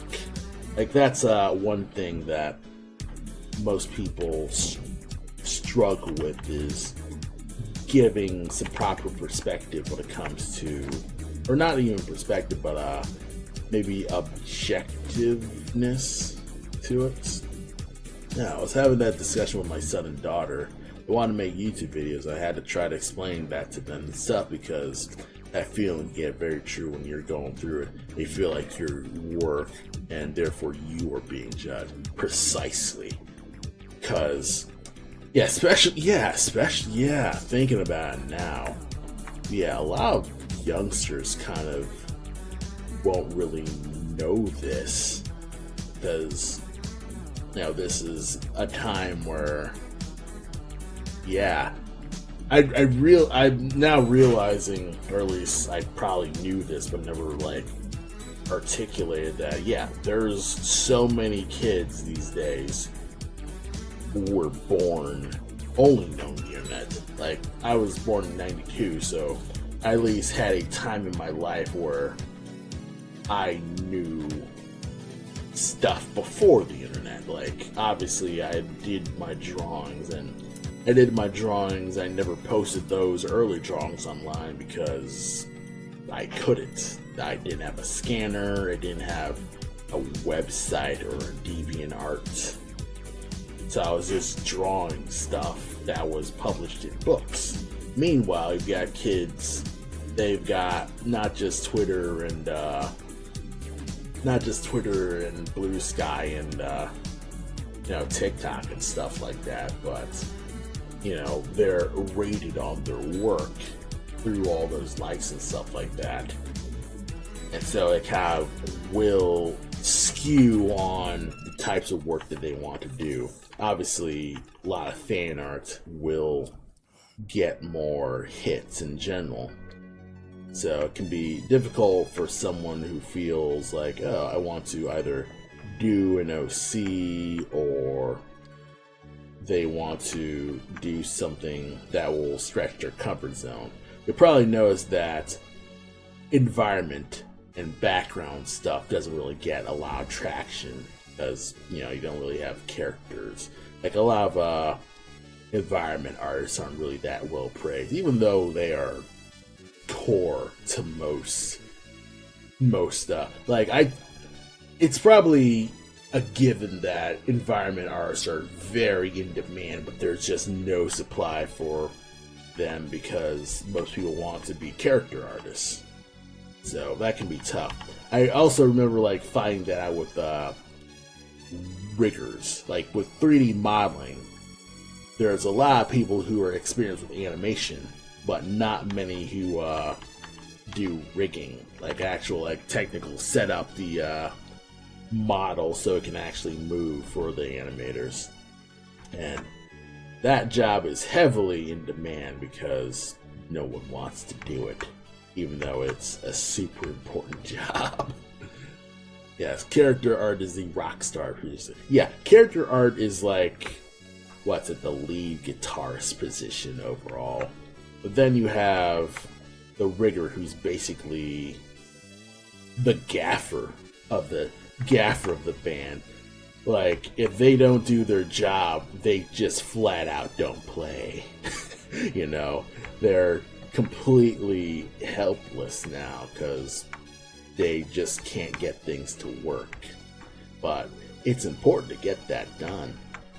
And it's difficult to really convey that because it's not super glamorous. It's not, a lot of people want to be the next Hayao Miyazaki and stuff like that. And, you got Hayao Miyazaki or, who's a notable animator, maybe Glenn Keane, he's pretty notable as a Disney animator. Glenn Keane or like James Baxter or whatever. And most people want to have that high profile name, but the job demands are basically less high profile. Yeah, the tech environment, RUI, VFX, so yeah, it's extremely important. Like I'm currently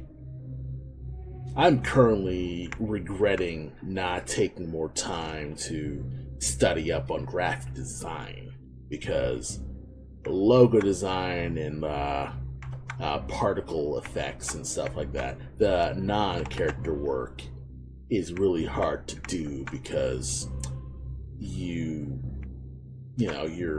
trying to get into a mindset that is not, or at least I'm trying to get into a mindset that's not common for me.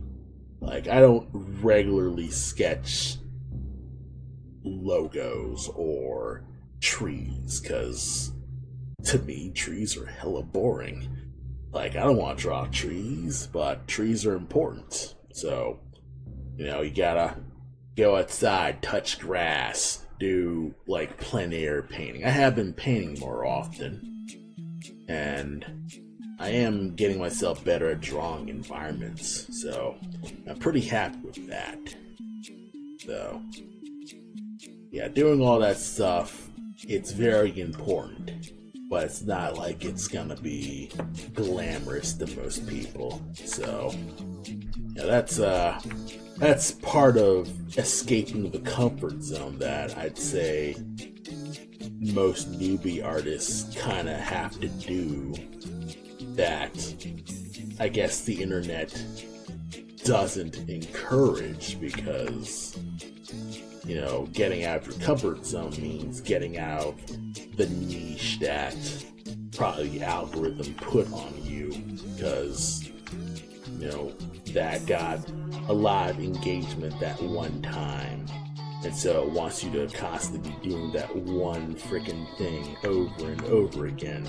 That's I think that's kind of like how the YouTube niche is, where once you find that big notable thing that gets all the YouTube likes, YouTube wants you to make that thing all the time. YouTube, I guess, sent its algorithm to be like, okay, you're the notable car guy because you made a car video one time and people resonate with that.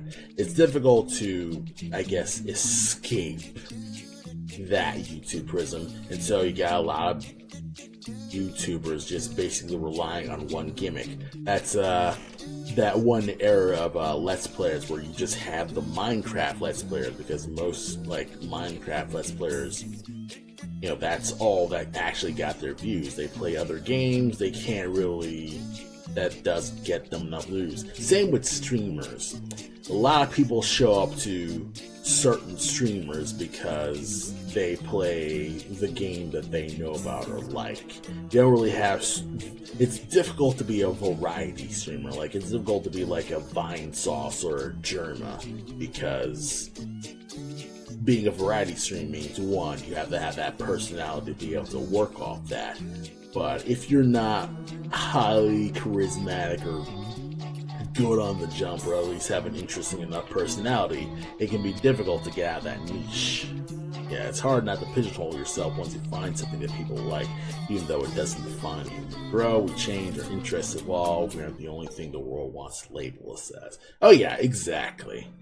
And I feel like I've also fallen into that in tiny ways. Like, I'm overall a furry artist in general, but it's not like I'm incapable of drawing humans. Like, I can draw humans totally fine. Like, I think I showed one of my sprites earlier where I did have a human commission. So it's not that I'm incapable of drawing humans. Like, I've made a basic human commission a while ago, and It's not like you'll lose that after you do a lot of studying and stuff like that. But because, one, I have way more interesting animal designs, and I've basically built up a furry audience in general, it ends up, I guess I'm kind of like more and more known as a furry artist in general, even though I have much more work with human stuff. Well, you have to be able to draw the human figure that draw furry art. Yeah, that's very true. Like, my anatomy fundamentals are so strong that I can transition that to anything I'd like. So, that's also another positive thing that I will say about myself is that, and one thing that I'd say most people should be able to grasp is that you gotta get all those little victories when you can, where you're like, okay, I suck. You kinda gotta pay attention to what you're good at sometimes, because otherwise you're just gonna get into a constant negative spiral where you're constantly thinking about everything you're not good at and not really paying attention at all to what you might actually be good at. Because, that kind of thing can make you feel like, you're a dumb loser in some ways. Is this supposed to... Okay, I was like, wait a tick. Yeah, absolutely be able to separate. And it's hard for some artists myself to take those wins. Oh yeah, it is very hard to take those wins. Even to this day, I sometimes feel like, bah, what I'm doing is just the bare minimum. I'm not actually doing anything exceptional. I'm not an exceptional artist. It's kind of like, it's easy to kind of just fall into that negative thought process, because it's like, you're afraid of complimenting yourself because you don't want to be caught looking arrogant in some tiny ways. You absolutely should be arrogant. I feel like an artist's fear of being arrogant is what leads to them getting taken advantage of by people who are more in the know or more savvy to, I guess, the world. And so they end up getting screwed over in contract deals and things like that, because the artists don't feel bad about imposing themselves on other people. You want to be an artist because you want your work to speak for yourself. The thing is, in order to make your work, or at least in order to get your work successfully in front of people, you kind of need to speak for yourself more often. You gotta be your own biggest cheerleader. And I just noticed that my webcam's frozen.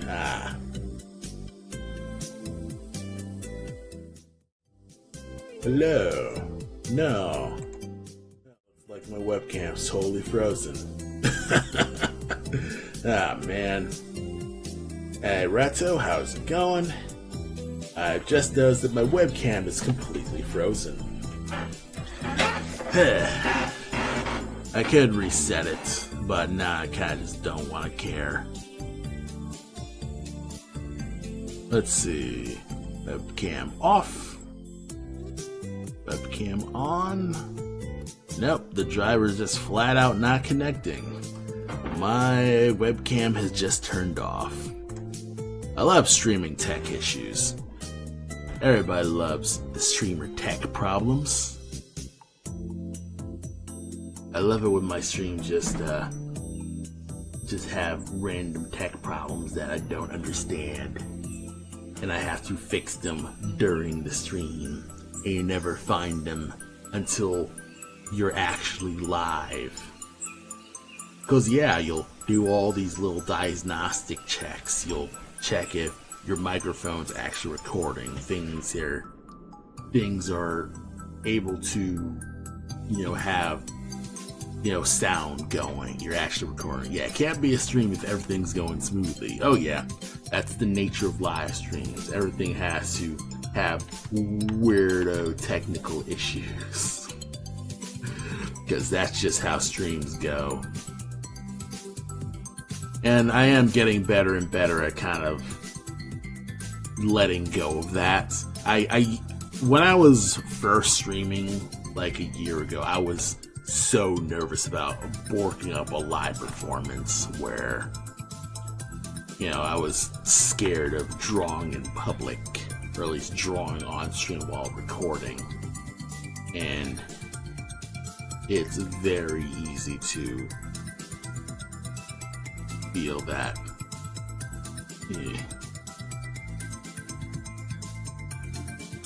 Yeah, it was tough for me to get used to drawing and talking at the same time too.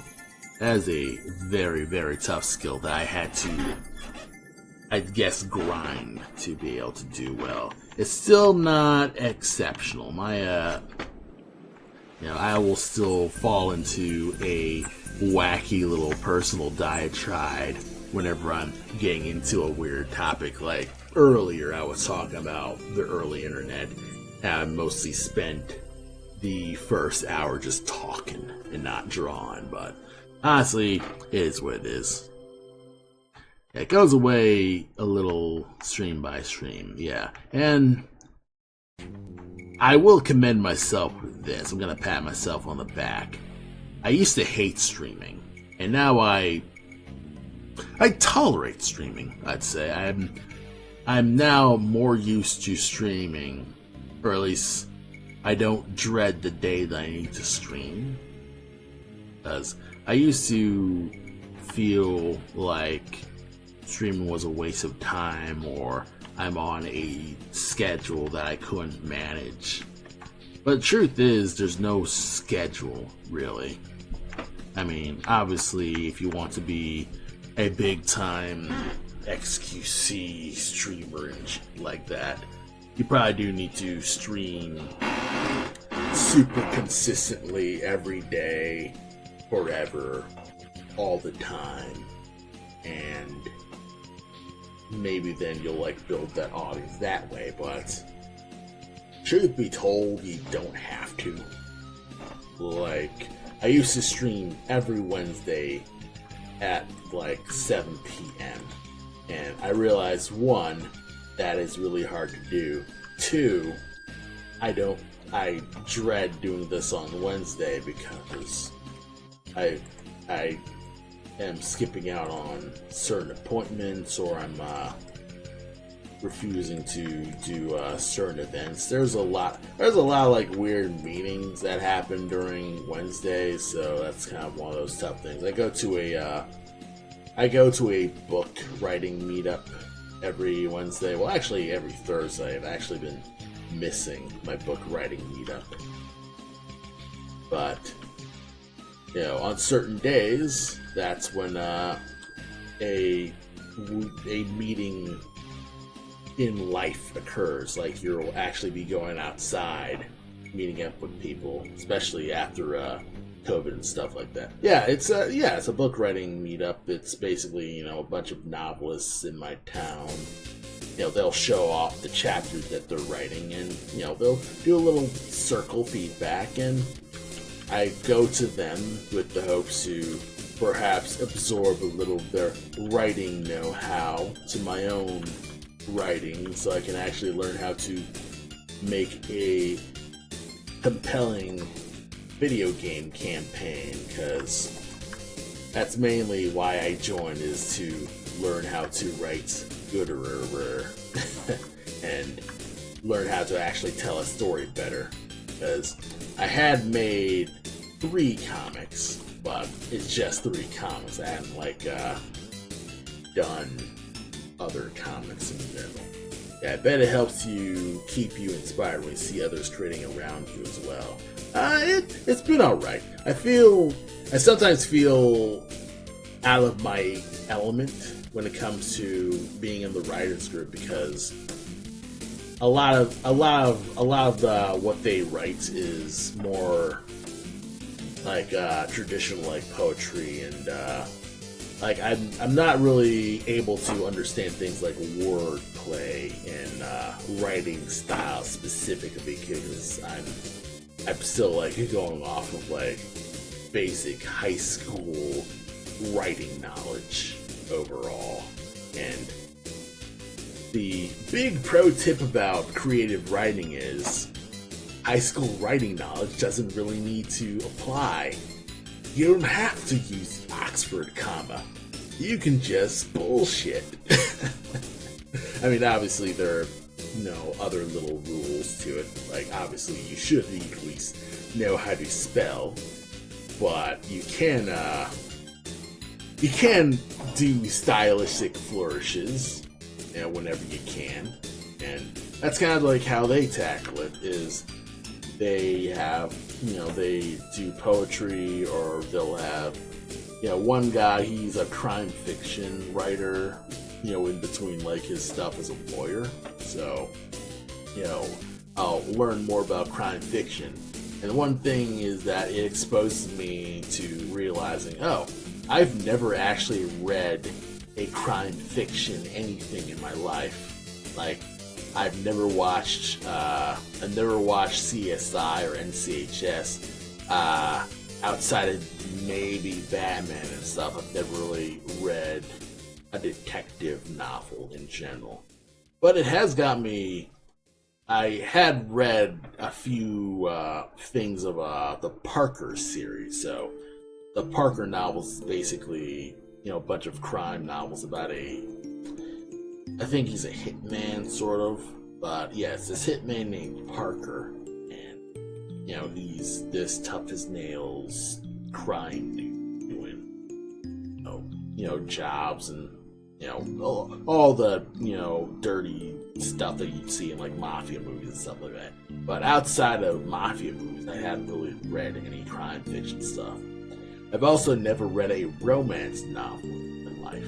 So, that's kind of interesting, where you think, oh, romance novels, those are kind of trash. Are they actually trash, or am I just too much of a dude to really like think about it hard enough?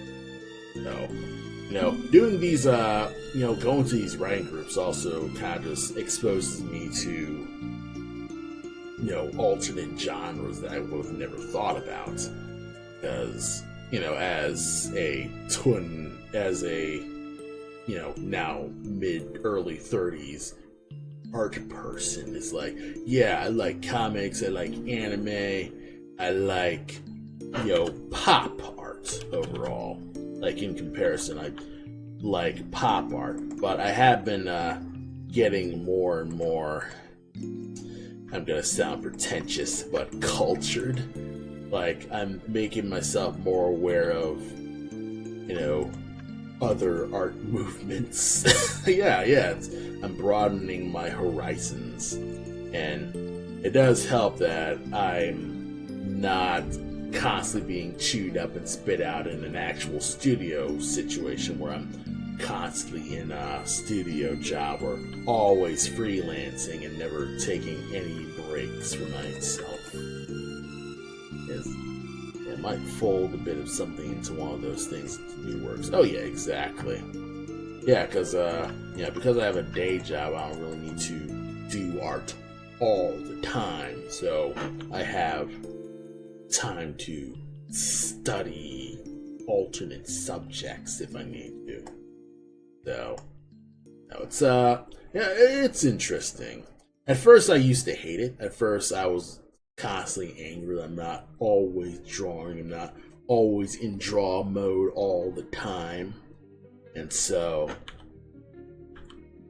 but now I kind of like realize you can learn a bit by simply trying out those alternate styles of, ingesting, I don't know, culture? I don't know. But you're not in content brain, really. You're not like thinking about, okay, what kind of content can I make? Where it's like, make a cool animation or make a big series. No. what would you be like if you just wrote a poem? Like, when's the last time anyone's written a poem, or I've written a poem? Like, I'll write maybe a really crappy, maybe a limerick, I guess. I remember writing a limerick in high school because, you have English class, but actual creative poem where you're trying to ponder the right words and figure out what actually legit works as good words. Doing this also got me to appreciate previous writings and previous, speeches, and like I've grown a better appreciation of comedians like George Carlin, because his comedy, a lot of George Carlin's comedy is less into his observational stuff or even his political commentary, but the fact that he's amazing at picking good words. Like, his wordplay is tight. And, it's him basically doing so many sets and refining his wordplay and timing. And that's basically what a lot of good stand-up comedians do. They try to refine their timing and their wordplay. Certain words should work with this, or certain words have this specific rhythm. Like, yeah, he is really good with wordplay. And I rarely hear that when, people talk about him as a stand-up comedian. You're always hearing the typical, like, political commentary or, his edginess. But it's like, I feel like his edginess is, like, less than 2% of why he's really good. Like, I feel like his wordplay is top tier. Like, and it makes sense because he is from a time with, like, things like beat poetry and a lot of that kind of stuff, like beat poetry, slam speeches, stuff like that. And just being, like, knowing all those good public speaking skills is something that it's worth working towards. I listen to my own recordings and I notice how much I say like, or I bet once I listen to this stream when I'm editing the VOD, I'm also going to notice that I say like and a lot. And I'm teaching myself in tiny ways to not say that so much. I'm making sure to pause more often. That's apparently a good technique for reducing those, I guess it's called vocal filler words, is to get yourself to pause instead of saying because that way, that's why. Okay. I'm wondering how on earth that dot is. Okay. I know where I need to go. Get rid of this. Okay. I'm like seeing stray dots in this animation, and you're kind of like, okay, you're seeing blinking dots, and you never know which layer is it on. Alright, let's play you.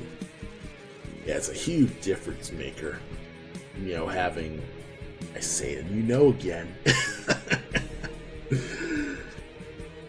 Pausing when speaking will make you sound much clearer and more articulate. A lot of people say that I do sound articulate, which I'm taking that in many different ways. But whenever, I do feel that I'm not as articulate as I'd like to be, especially as an artist and want to be better at presenting. Being able to speak clearer definitely helps. Ooh, that is a big gap. Why is that there?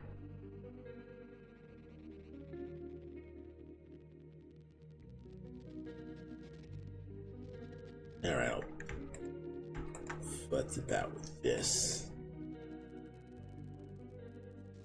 Okay.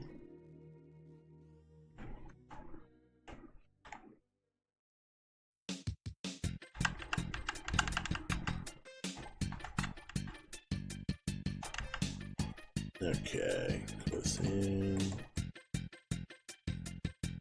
I think the firearm was supposed to be moved here. Okay. I do think you speak clearly, and the more you work at it, of course, the more natural it becomes. Yeah, thank you. Yeah, it's, yeah, you're going in there and you're teaching yourself how to speak better and think as you speak and make sure that you're trying to become different. Yeah, the difference is that you are trying to learn and grow, and most assume it just happens, so I think that's a real positive. Yeah, exactly. And yeah, learning is hard. It's a struggle, and I'd be a liar if I didn't say that I wish that learning was easy, or that I regret not immediately knowing a thing right off the bat, or being this absolute knowledge lord that knows everything about anything. Because learning is frustrating. It can get really, really frustrating. And you're going through that kind of wall of helplessness where, well, not really helplessness, but frustration where it's not going exactly your way, and you spend most of your life, yeah, exactly, feel bad and dumb at something is pure pain. Yeah, exactly. And it's difficult to accept that because you're used to, you're probably spent most of your life either winning at something or getting good grades in order to cover up, your inadequacies in general.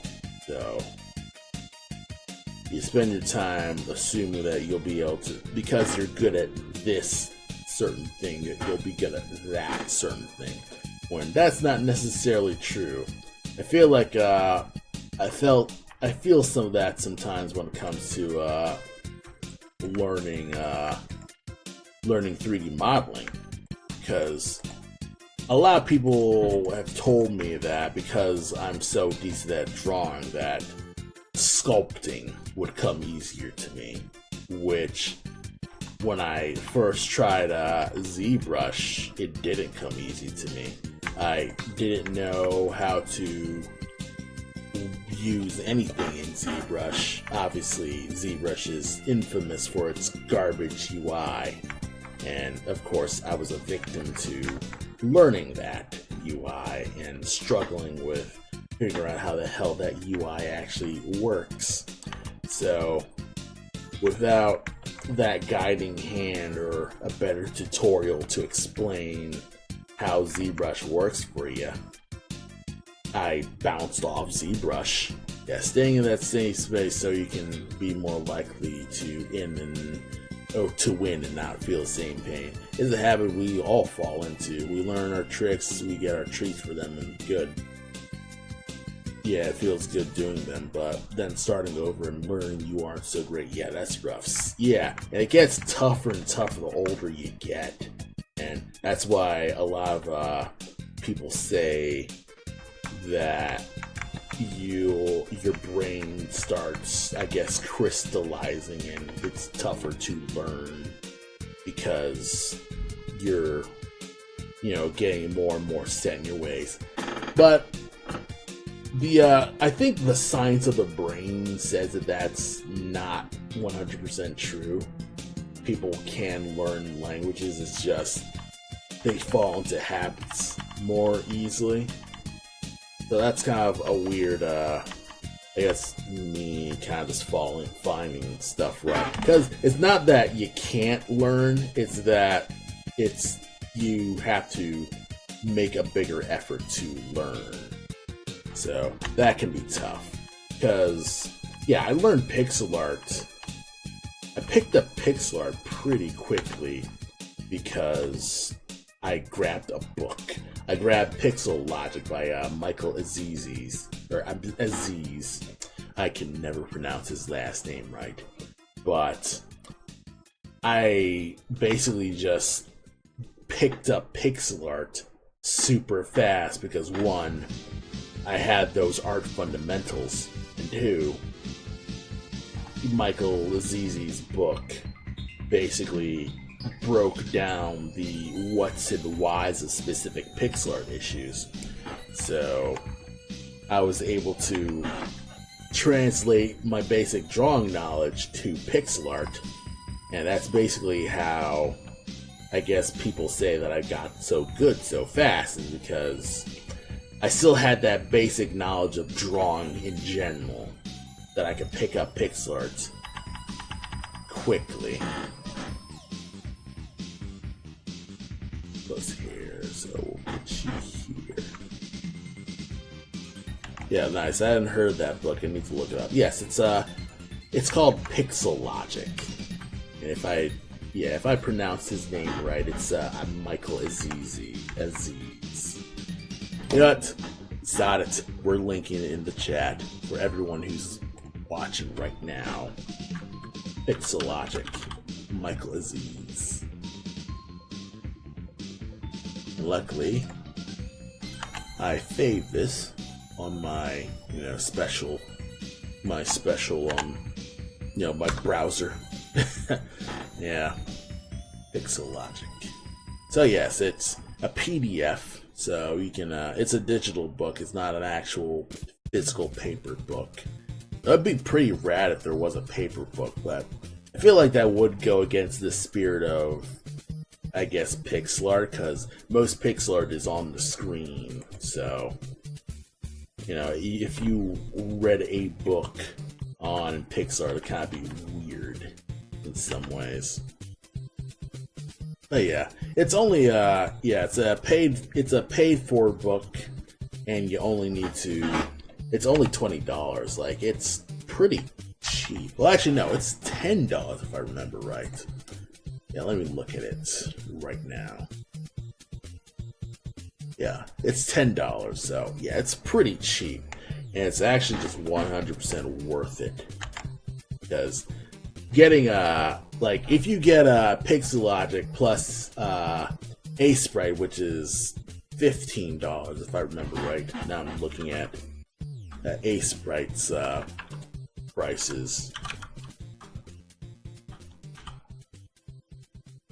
How much is Aseprite? Because I think it's 15.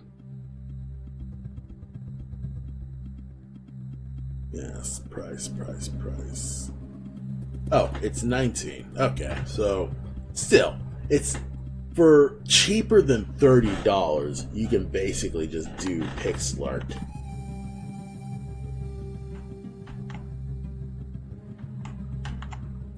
So you'll end up just learning whole new stuff. Oops. Wait.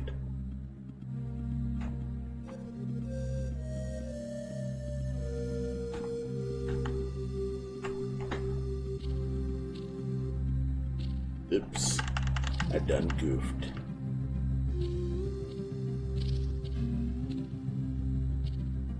Okay. I'm like, okay, what am I doing wrong here? Yeah, it is a good investment. I'd say spending a lot of money on certain art tools has been a good investment. Like getting some pre-made pixel art stuff is always good, because some particle effects are things that it would take me forever to make.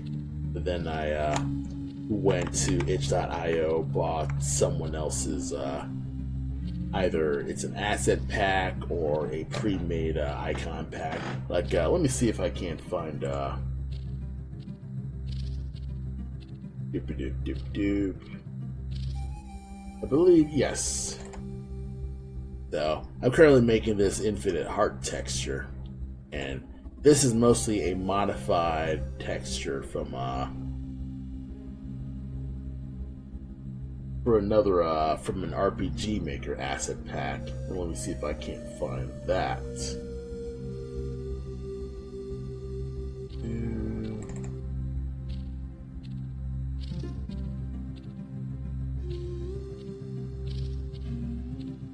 I got it from this, and what I mostly did was like copy this heart and then put it on this texture, and then I was able to kind of just work off of this, no problem.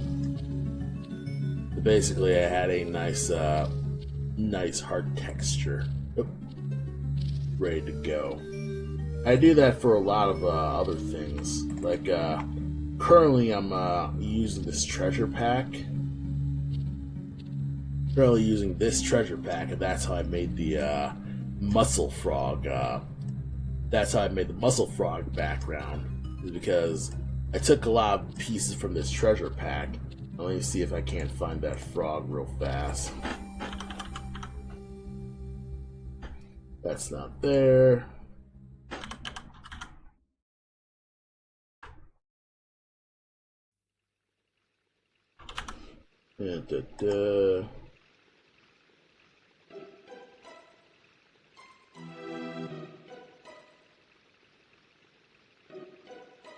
Where are you? There you are. So that's how I made the background of this animation. Yeah, sorry the stomach is not doing great. I need to step away. Hopefully I can catch you either before you end or on your next stream. Yeah, it's great seeing you. Yeah, it's great having a chat.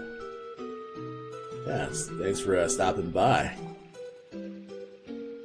But yeah, I basically did this treasure room by, first I drew some basic things, and then I took some pieces of these treasure room, this treasure, did some slight recolors to kind of just get it back into this a palette that I liked, and add some little sparking animations, and it ended up just looking really nice overall.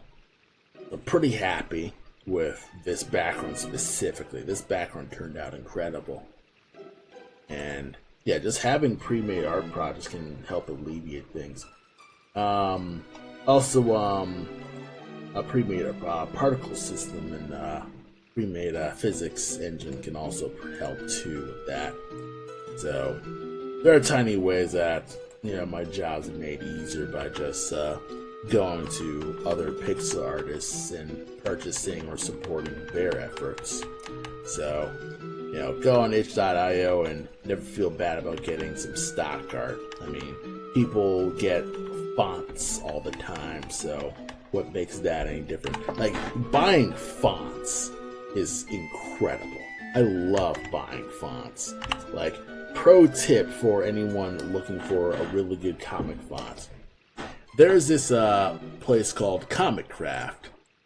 Yeah, it's Comic Craft. And I would say keep an eye on Comic Craft, or at least comicbookfonts.com. And basically, this is a place where you can get really good comic book fonts. Of course, it's called comicbookfonts.com. And you can get some basic, you can buy fonts for a decent amount, and it's full featured. Has capitals, has lowercase, has the works. You have a really, really good font pack. And one really nice thing about what they do is that every New Year's Day, they will have a sale where every font that they have in their store is a price that's like of the year number. So this upcoming 2025 year, all fonts are going to be $20.25 this upcoming year. including like $50 fonts like this. I'm just gonna bring you up here. Got it. We going now. So this coming New Year's, this font will be going from 49 to 25. So that's nearly like, that is less, that's more than half off now. Like on New Year's, it's basically 50% off. I would absolutely invest in just a really good comic book font. Like a good word balloon font, I absolutely recommend. I recommend a good character voice font because, you know, you can always use that in just general writing. So I absolutely would recommend, if you're gonna buy a font from Comics Craft, I recommend at least starting with a character voice font, because that can work with people, or that can be a nice universal. If you're typing in a basic set, that's always just really good to work with. So I 100% recommend comic book fonts. Of course, I also recommend Blambot as well.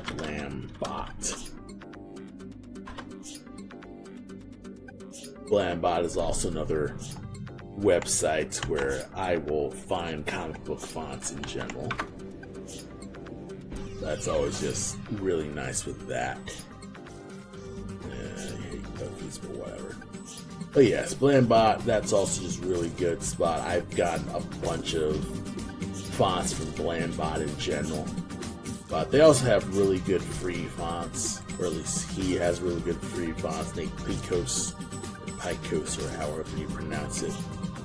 But yeah, you know, you're able to get a license for indie comics to use. But personally, it's usually just worth the money to buy it because, one, you will get more fonts, and two, you're more legally covered for if you want to do more, larger and larger things in general. But honestly, it just feels nice to just have an owned font in general. I think I have Anime Ace. Let's see. Yeah, WebLetterer Pro is always good. I think I own WebLetterer Pro. WebLetterer is pretty decent in general. Let's see. I think I have Anime Ace. Anime Ace is a common one. Like, it hits a point where I notice a webcomics that will have the Anime Ace font sometimes. And Anime Ace is also a notable translation font if you're ever finding fan translations of mangas that don't have, Shonen Jump stuff. Anime Ace is usually used. Alright, enough of that. Enough just waxing poetic about good fonts. I should at least get this hair done sometime tonight because, it gets, it's probably bothersome to most people. Alright, let's copy this. Copy, next phase, Nah.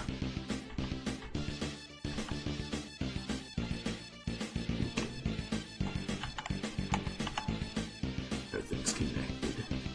Good. Okay. And like that, so let's move around like that. I'll get to that later.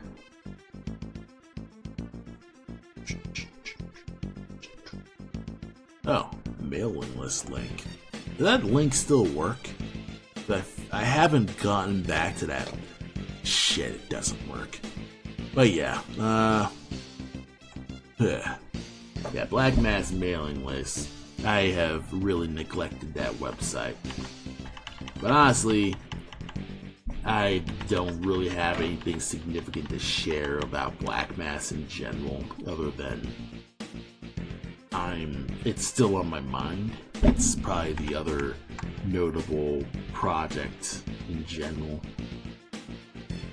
So it's not like I don't work on Black Mass. Well, actually, no, I'm currently not working on Black Mass myself because I've already did most of my sprite work. It's mostly on Adam's end to get the actual enemy behavior working. So he's tackling that, but he's also, a legit software developer, so he's busy tackling that stuff. Yeah. From what he tells me, one of his projects is finishing up, but he might not get laid off, so he's probably stuck like tackling that. I mean, good for him for being able to keep his job in general. So I mean, every time he talks to me about his job, he sounds miserable. But I think it's typical, like, managers are clueless sort of problems. So I don't really know how I could. It's stuff that he's dealing with, and obviously I'm probably not able to articulate because software development is a whole different beast from, I guess, game design. So I mean, we've tested together once, and that's most of what we have in common with that. But proper programming is a whole alternate universe for me personally, so.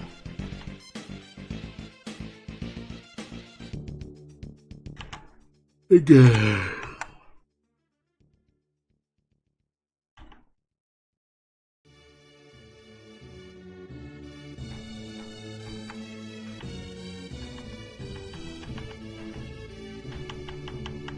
Da-da.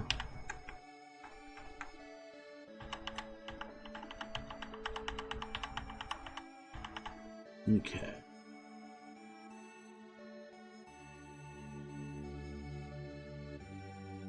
Still trying to figure out what this line is. I'm assuming that's shading.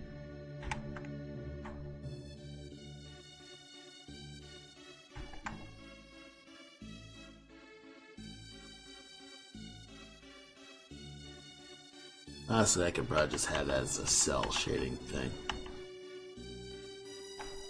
Probably get away with that. Just make it a cell shading thing.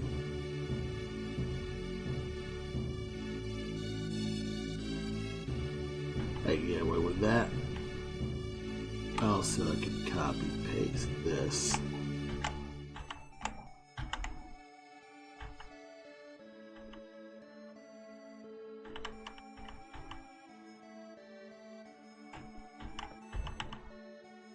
Okay. I'm getting better at this.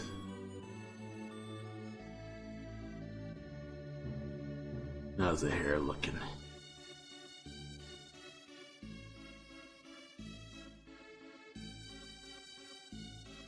Everything's looking consistent. Guess I'll rework the mouth because it's kind of going up and then making this weird point.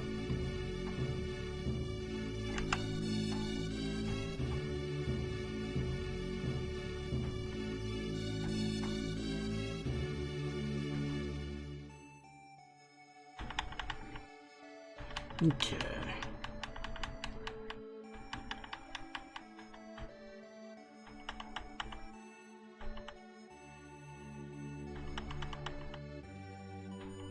Okay.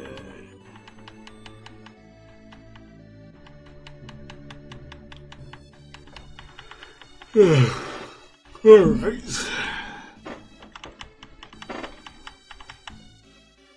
Alright. Oh, this is an idol. Okay.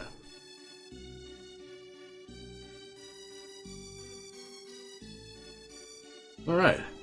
I'd say for the most part I've gotten the hair flick done. Well, actually no. The hand still looks like garbage. Crap. But it's already 9, or at least it's 8:47. And I'm feeling tired. Ugh. I think I'll probably just wrap that for now. But yeah, I can see the finish line of this animation right now. It's literally, I need to spend more weekends working on that hand. Because there are some things I also don't like that this hand is so still. So I'll probably do some like little nudging with this. Do some nudging with that. Let's see.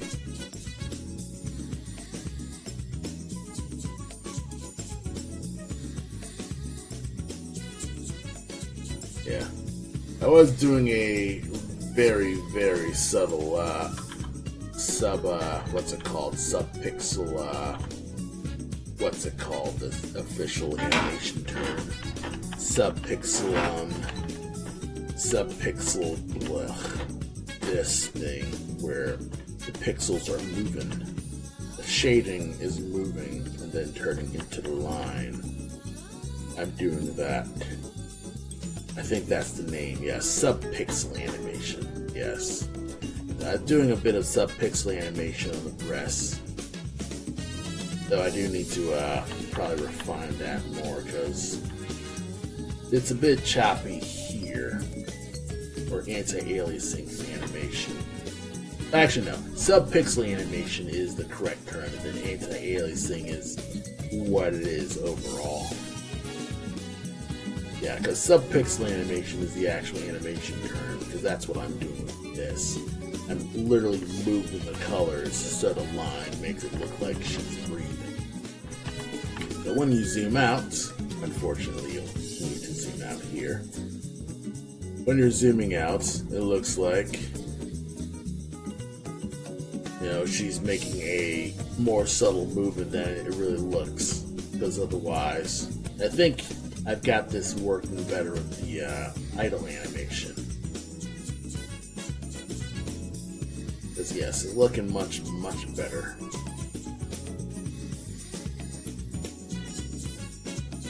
I don't know why your hair appears and then disappears. Can I...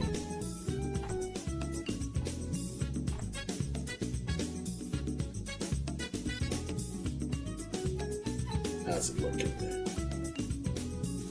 Yes. So far, this is looking pretty decent. Obviously, I need to do some little modifications with this. I believe, I can move this.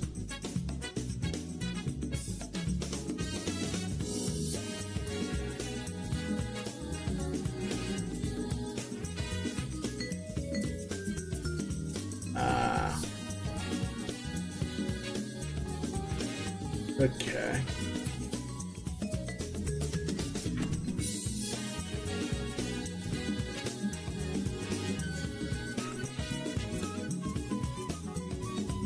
Okay. I guess I'm working on the idle animation as I go here.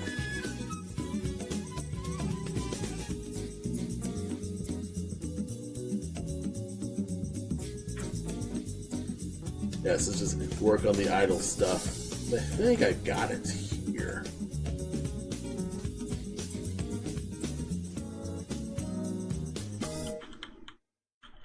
Up. Up. Why does it go down here? Is it just gonna stay up here?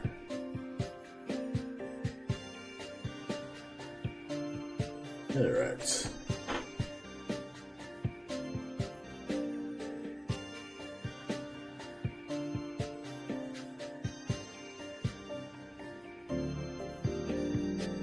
Alright.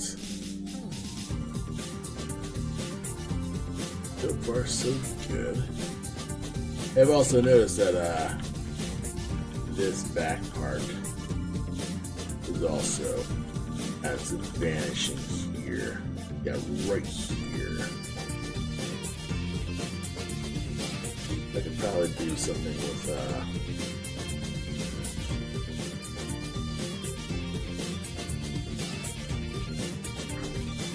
I just do some cool shit here.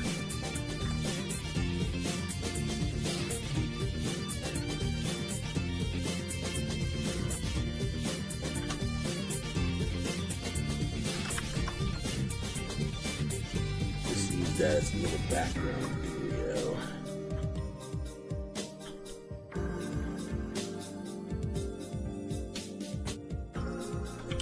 just tackle that later.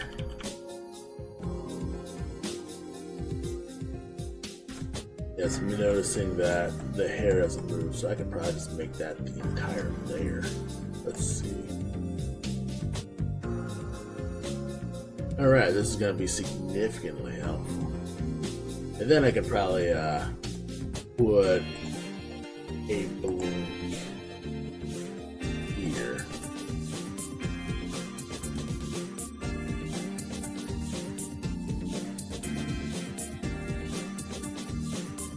The blink's on the down. Could I put a blink here? Not really.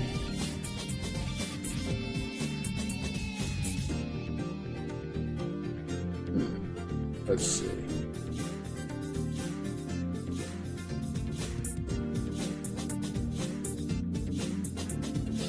It's a little too even.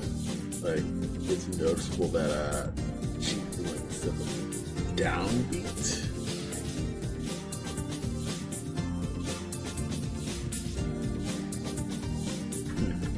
If I doubled this idle, it may like make 2 breathes or 2 breaths. If I like had it so duplicated, duplicate twice, or make it an idle and blink tag, and then when I export the animation, they can just blend into this.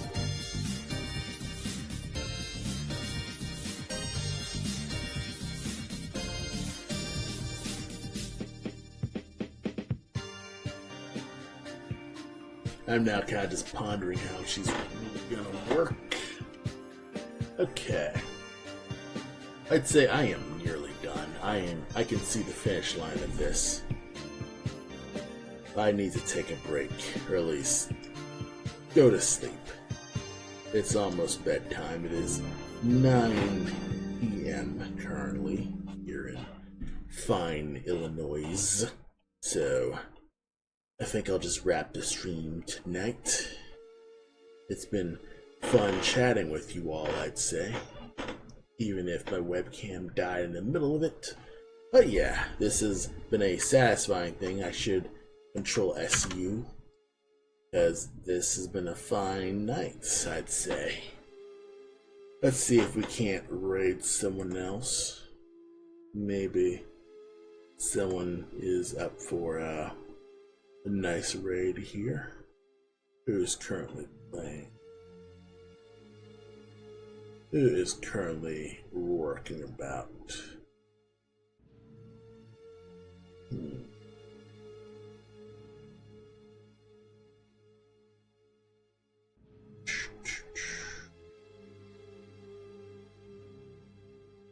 Okay.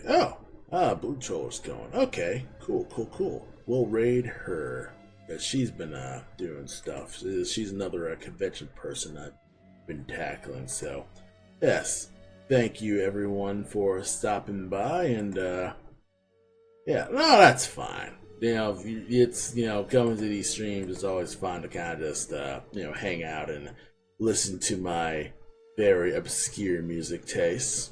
Even though it's typical video game music, but you're seeing my very high tier music tastes, I'd say. So, yeah. Thanks for stopping by, and I'll see you next time.